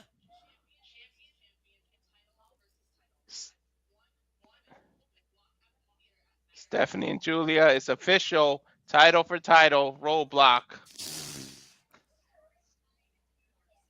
Okay. So one title is only the NXT title on the line. The other is only the TNA. So Julia and Stephanie are the only title for title. I'm glad they freaking changed that. Yeah, and For again, now. I've Yeah. got to say, it feels like overkill. Also, coming up next week on NXT, the North American Championship will be on the line. The Don TNT defends the gold against Shawn Spears. And after that near brawl on the bus, Kalani Jordan and Jay Parker will finally go one-on-one, and we'll truly see who her is next week on NXT. And we also have tag team action. Chelsea Green and Piper Niven will go up against Saruka and Zarya all next week, Tuesday on NXT, the week before Roadblock. Walter, don't forget, we still have one more NXT episode and 2 impacts before we get to Roadblock. But in the meantime, anything can still change. And in the meantime, JJ and Walter, it's time for our main event. Super Saiyan Wesley over here from Dragon Ball Z. I'm not sure if Carlos over 9,000, and shout out to my anime fans. You know. Go check out Sean Gosaku, by the way, and his podcast, where he really breaks it down and focuses in depth on the Dragon Ball saga, Z, Super, etc. I bet you anything the Rascals are going to pop up tonight. It wouldn't surprise me one bit, because let's also keep in mind, guys, at Sacrifice, it is official. It is Wes Lee and Team of Rascals taking on the Rascals and Ace Austin in 6-man tag team action, NXT versus TNA. I don't know. These two are huge guys. I don't know if they're Temu Rascals or Amazon Rascals, because they're pretty big. It's like you've seen the package, just add water. They added too much water to these guys. Exactly. Yeah, but how much ego do you add to all ego Ethan Page when it comes to turning a man's smile upside down with a twisted grin like he did with Javon Evans, and Javon still comes back fighting? Of course, it was Ethan Page and Wesley that both crashed the party of the contract signing to the newest, hottest free agent, now part of NXT, Absolute Ricky Saints. Can these two even get along? You know how much ego is in the ring right now? I'm about to say, you just realized what you just said. I mean, just on Wesley and Ethan Page's side, but then you've got Absolute Ricky Saints, and you cannot deny that man has got ego. Yeah, but it's an ego that people can actually appreciate and probably tolerate. We got another commercial break here. Fuck television. It's Ricky Saints and Javon Evans versus Ethan Page and Wesley when we come back to NXT. And the most humble man in this match is Javon Evans. Right? The young OG that's bouncy, that can barely smile as it is, because even Page keeps breaking his jawline. And I don't know what the condition of that jawline is either. And is it just me, or am I still having a hard time getting used to Wesley with his hair? I can't take it. I can't take it. Like right now, he just looks like a generic person. Like the braids, the dreads that he used to have really made him stand apart. Yeah. Granted, Javon kind of has the same thing now, but Wes had it first, and it really made him stand out. And just this hair that he has now, as minuscule of a complaint as it is, it just makes him look so generic. Well, maybe that's what his approach is, because he doesn't want the NXT universe, to necessarily care about him. Like, maybe he just went to that dull back to zero slate. I mean, again, he basically took away his identity that brought that personality when he used to roll alongside his friends, the Rascals, and now every chance he gets, he calls the Rascals life living hell. He cost the Rascals the TNA Tag Team Championships and the NXT Tag Team Championships, might I remind you. Yeah, you know what I'm real interested in? I need to hear what Ricky Sink's theme song is gonna be, because that can make or break him, man. Well, this is Def Rebel we're talking about. I don't know. Don't. But give see, me Def Rebel in the past, and yes, Noah, I am going to tout their greatness for a moment here, so just bear with me. All right. Def Rebel in the past has had no problem recreating an existing theme for a superstar. So I could see them doing something similar to his AEW theme without completely biting it. Think about what they did with Jade Cargill. Yeah. Her WWE theme is very reminiscent to her AEW theme. So if they do something and they give him something that's a little bit similar to that do do do do do do do do do that he used to have, I, Mm-hmm. I might not be that mad. I'm with my brother. As long as it's not some kind of generic remix to when the Saints go marching in, I'm good. I mean, again, it's Def Rebel. Enough said. All right. Like I said, I'm just gonna leave it at that because I already said fuck to one thing tonight 6 times apparently. So that's the score for NXT. So we know SmackDown still holds the record at 13. Okay, good to know.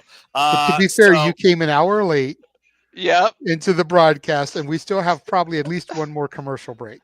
Don't Most likely too. stop it. So I say at least one picture-in-picture for this match. Uh-huh. Anyway, all right. I do want to share this real quick, Walter, if you wouldn't mind bringing this up to the screen. What do you got here? Oops. Oh, There's a company in Vegas doing a show that is a benefit for Chris Bay. Not a benefit, a benefit. I love that. I absolutely It will be love on Triller TV March 23rd, and I'm thinking we add this to the schedule. I'm for it. And of course, each month it seems we add a different promotion. And again, guys, it is absolutely official. Stephanie Vaquer and Julia are going title for title at Roadblock Tuesday, March 11th in New York City, live on NXT. Get a rope. Yeah. And reinforce basically. the ring for this heavyweight fest as the NXT Championship is on the line. The ruler, Obafemi, defends the gold against the face of the franchise and TNA X Division champion, Moose. That makes me think Moose might take the loss because of the fact that only one title's on the line now. At first, I was thinking some kind of a fishy finish, but Well, again, it's also one of those things where we see Obafemi assaulted after his match by that. But we also know, again, Moose rolls with the system. that is a cool thing they just did when they showed Javon WWE 2K25 entrance and then merged it into real life now. That was All pretty right, cool. cross promotion. By the way, shout out to this venue again, the Brady City Music Hall, right here in my state, Ohio, in Cincinnati, Ohio. All right, here we go. Crowd on hand here again, professional wrestling. I love it for AEW, now NXT. DNA, Let's hear use what this this building. song is. Let's hear what this song is. All right, fine. Last week they just used the NXT theme, and I don't even know what the hell that is. Lights go out. Here we go. Welcome to the evolution.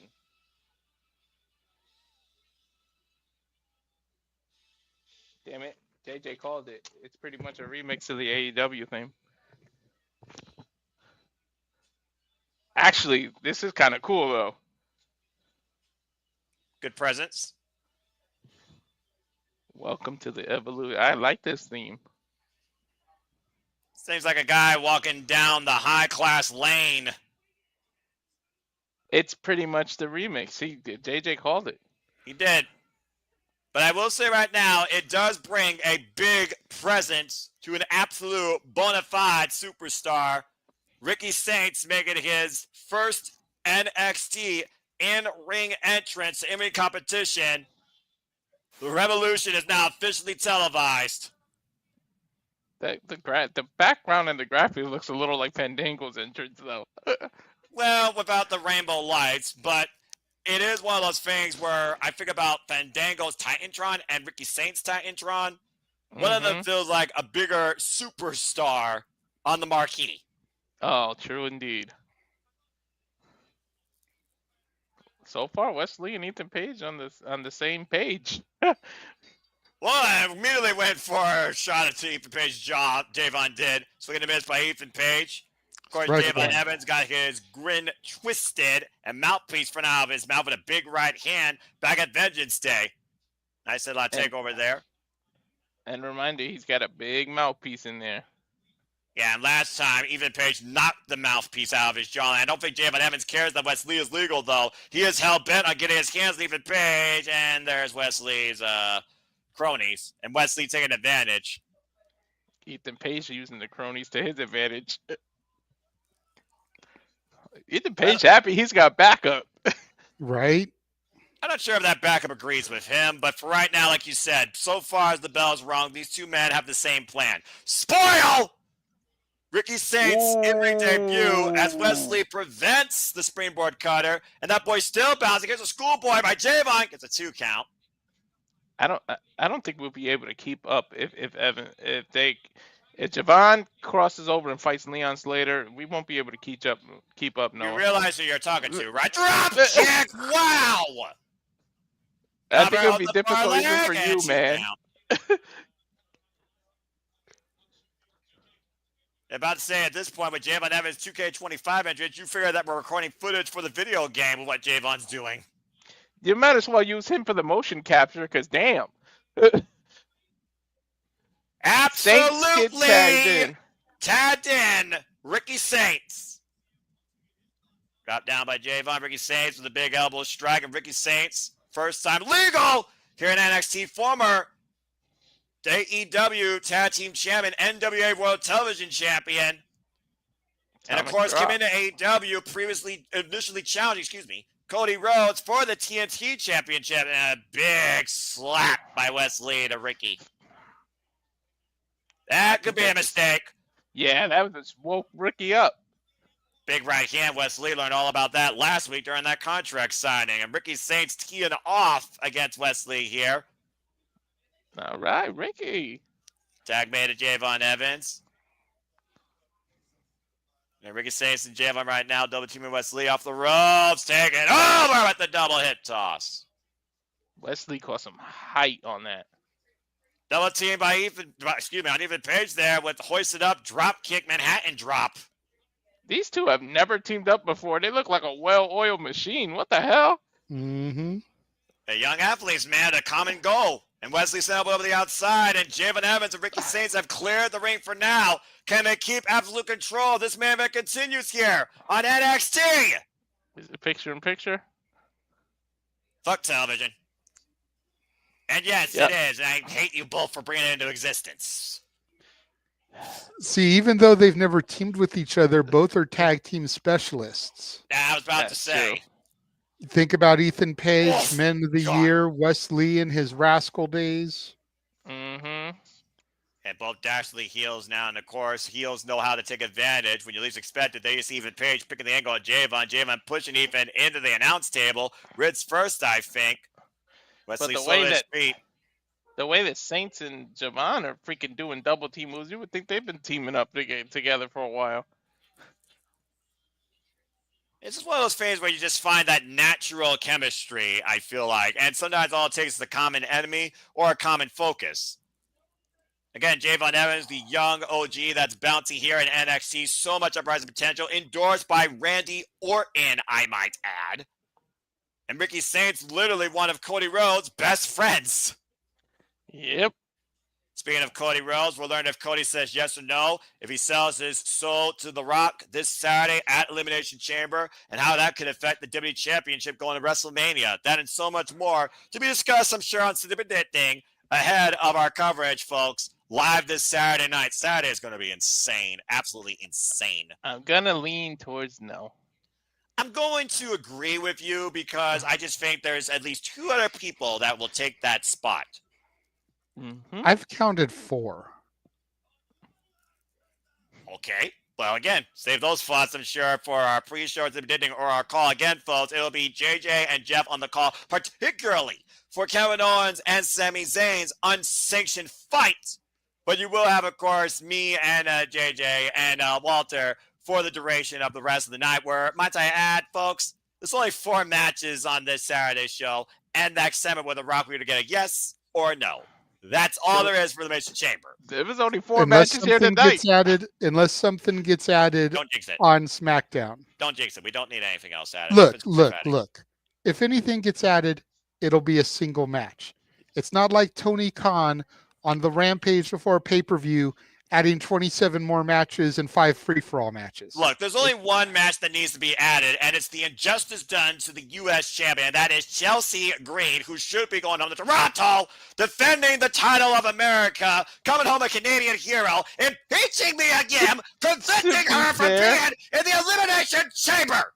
To be fair, that'll probably get some kind of pre-show added if they did that. If they put Chelsea WWE doesn't usually do pre-show matches. That's true. Yes, they don't. That pisses me off because 2 hours, fuck that. But also, if you put Chelsea Green particularly on the pre-show in Toronto in a match, you are going to get a rant from me. As we are back here in NXT, absolute Ricky Saints in control of All Eagle Ethan Page, Javon Evans and Ricky Saints taking on Ethan Page and Wes Lee.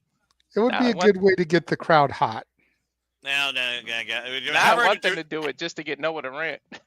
Have her introduce the show. Be the host. You're going to do that host bullshit. Be the host, Elimination Chamber, all right? The hostess with the mostest. Respect your fucking WWE Women's United States Champion, Canada's own, damn it. They need to do something better with these mid-card titles. Don't get me started. That's a rant for another day. Oh, wow. I want Lyra versus Natalya at Mania. Keep praying, but I agree. Shit, I would have did Lyra versus Natalya in Canada Chamber. I would have did that shit. Again, this first that. Not going to happen. And again, Wesley's cronies. I'm just saying. What title was synonymous with Bret Hart before WWE title was? I understand it was the IC title. And what happened at WrestleMania 9? Bret had to lose the title to Yoko just for Hogan to take it 20-something seconds later. This would right that injustice by having Natty win the IC title at Mania in Vegas. And there might have been an injustice done to Javon Evans' spine with the Ohio skyline. Drop spine first across the top turnbuckle. Look at the Band-Aid on the nose from when Javon cracked it open last week. Or 2 weeks ago. Was that week ago or 2 weeks ago? 2 weeks ago, that was Vengeance Day. He literally busted Ethan Page's face, and Ethan Page hasn't forgotten. And Ethan Page in control now of Javon Evans here. Javon grabbing the small of his back. And now Ethan Page might have created a different target. Now grabbing both legs, looking for a full Boston Crab. We're taking a trip to Boston. Tag. Attack made by Wes Lee. Ooh, nice senton roll. Yeah, up and over. Once again, focus attack on the lower spine. And Ethan Page, of course, the cunning veteran, 18 years plus in the game. Wes Lee, one of the most notorious NXT North American champions. Again, folks, that title will be on the line next week as the Dawn of NXT 20D defends against a very, I would think, dangerous and motivated Sean Spears, who has got nothing but mental warfare right now on Tony D'Angelo and his family. Elbow drop. Here's the cover. Hook the near leg, and Wes Lee gets the 2 counts. Even the family is wondering if Tony is right for doing this. Is he in the right headspace? Is he ready for this? I understand integrity, but he might literally be setting himself up for a defeat and losing the NXT North American Championship in the process. Some people feel that it's time for Tony to lose the title. I think he should to Sean Spears. And Sean Spears with this violent entity that follows his every whim now with the addition of Izzy Dame. We saw how that came into play last week on NXT. Driving the knees to Javon Evans' chest and Ethan Page hoisting up Javon. Oh, man! Good night. Power slam. Kick out at 2.5 somehow. Tony D is another one I could see benefiting from the crossover because I don't think he's main roster bound either yet. So you can do that to refreshen some opponents and get him, because I really don't see him fitting into the main title picture right now with Moose and Ova and everybody. No. So, even if it was Ova Femi's undefeated streak undoing, I understand. Oh!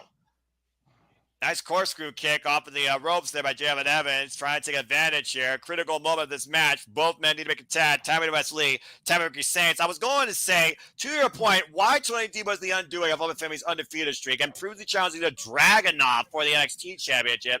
I don't think he's ready to lead NXT as the main player. Not with this type of guy now on the scene of Ricky Saints.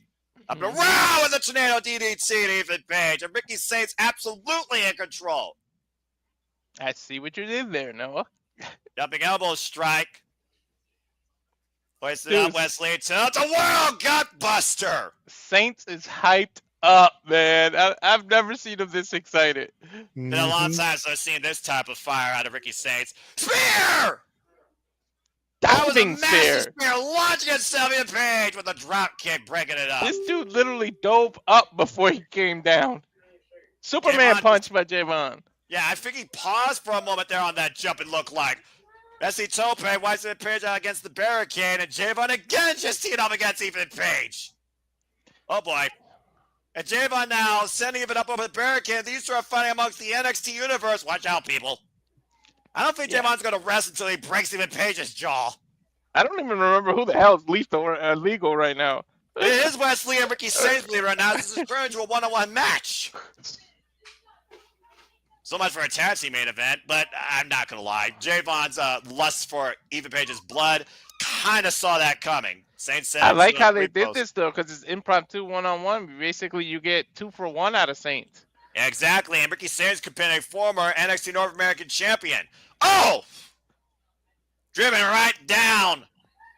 And Saints now, maybe outnumbered, but he's taking it to everybody. Yeah, here comes the T-move, people, like you said. So I'm guessing the Rascals are going to pop up. Running knees, cover! Kick out 2.5. Oh, I got scared for a second. I was like, hell no, you better not have Saints lose his first match. That driving Meteora nearly gave Wesley the win and spoiled Ricky Saints' in-ring debut at NXT. Mm-hmm. Who do you think eats the pin on the other side, Wesley or Ethan Page? Well, Page is completely taken out of it. It's just Wesley. It's a one-on-one match right now. Javon's chasing them all over the arena. So yeah, but most likely Wesley. With the fact that this really boiled at the end of that contract signing with Wesley and Ricky Saints, this makes more sense to me because this right here looks like a one-on-one feud waiting to happen. After Wesley's done torturing his former Rascals, looking for the cardiac kick, and Ricky Saints able to block it, hooking up Wesley up on the shoulder. Nice way to catch him. And Rochelle, boom! Cover! Ricky Saints with the win! Oh, Wesley ate the pin. That's his finisher? Yeah, the Rochambeau. You don't remember that? Literally, the power slam off the shoulder. Yeah. Look at the way by he turned him over while he was on his shoulder. Impressive in-ring debut for Ricky Saints here, racking up his first win in NXT. Welcome to NXT, Ricky. Dude, that ref impresses me. He looked like he should be wrestling shit. I will say a lot of these refs nowadays WWE are using does seem better condition. Mm-hmm. Javon, though, I'm pretty sure that Javon and freaking Ethan Page are fighting all the way at Skyline Chili. Better condition, yet they still fall from one little well, bump or somebody breathing on them too hard. Bronze doesn't mean you got more brains. The wind blows too hard. They're freaking knocked out for 10 minutes, JJ, in a match with their referee. I mean, you know, take a short nap from a freaking long, hard day on the job, and you take advantage where you can. And Ricky Saints took advantage of that Rochambeau, pinning Wesley tonight NXT. Just like Noah. Take a nap when you can, take advantage of it. Mm-hmm. And it don't matter during the day or during the night, damn it. But what a night, though. Again, a lot to come on NXT all the way to Roadblock, but of course, you guys will be following this brand on your own time. As of course, the NXT North American Champions on the line next week. Tony D defends against Sean Spears. The family might lose everything. I want to know who produced this match because that was really smart because they basically got all the attention on the Saints, even though it was a tag team match. I like how they did that. And who's going to get all the attention next week with Kalani Jordan and Jada Parker, who truly is her. Also, Chelsea Green and Piper Niven in tag team matching against Soruka and Zarya. We might literally see the next challenger for the United States Championship.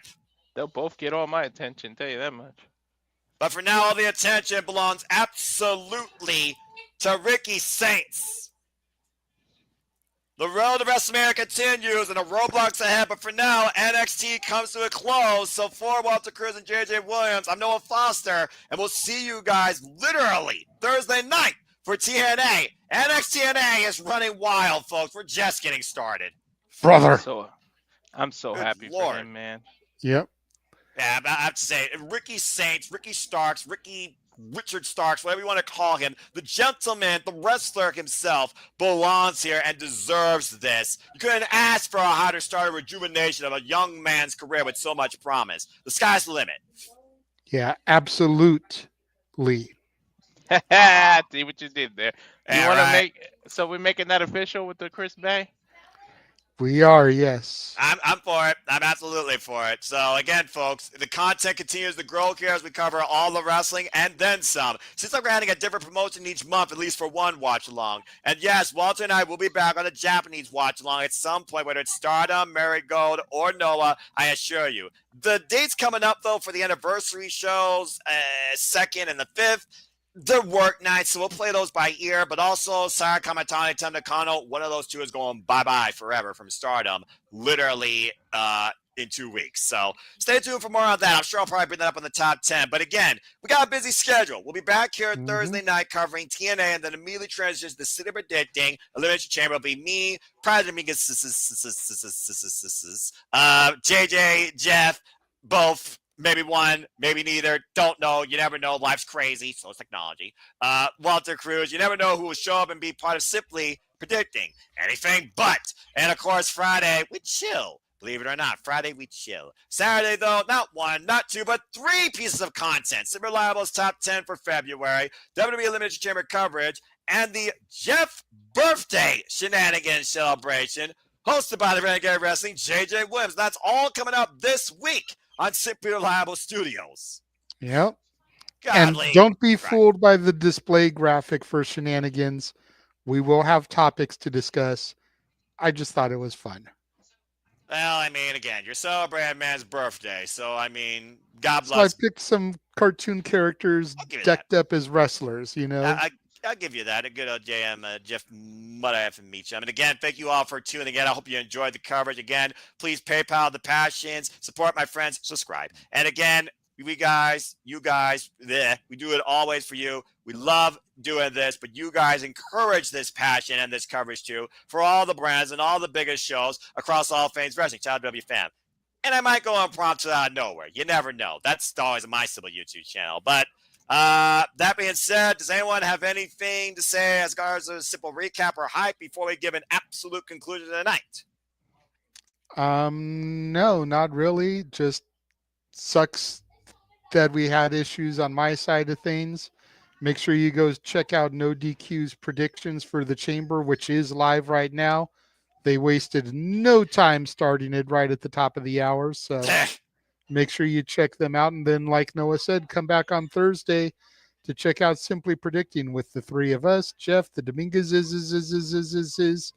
and maybe a guy that thinks that every match is going to be a great match and it's going to be a really great PLE show. Love you, Chris. And, you know, and it's going to be really, really great. And I got, If you know, you know. Yeah, Christopher Ross, you're one of a kind. If you're being roasted here by the Simple Albert Studios, you're family, bro. But shout out to Jeff Chadwick, Mark Griffith. Shout out to Ash. She's also welcome anytime. DJ. Yes. And even if they're not part of it, follow their content, folks, and follow them as well. Especially Ash on a renewed YouTube venture. Definitely give her a like and subscribe as well. But definitely subscribe to this guy, not this guy experience, even though if he might have a channel, I also respect him too. But literally, this guy, subscribe to this guy. Experience is on the No DQ predictions right now. Oh, well, there you go. He'll be able to plug his stuff in content as well. And again, say, the No DQ, even while he's in California. Aaron Rip will still keep you up to date with all the coverage you need and all the results you need for Elimination Chamber this entire weekend. But yeah, Walter, subscribe. Any closing remarks? And yes, subscribe. That you want to say before we get this an absolute conclusion? Nope, just subscribe and I guess all we can say is thank you and good night. Well, so I guess I'll go ahead and do the sign up as I always do. So again, folks, it's an absolute pleasure always engaging with all of you across all things professional wrestling. Damn it! As we bid you all for now, a fine adieu. So until Thursday for TNA, you know what I always like to encourage and leave you with. Make a positive impact in life and have a good night. Thanks for tuning in to Survivor Studios. This has been NXT.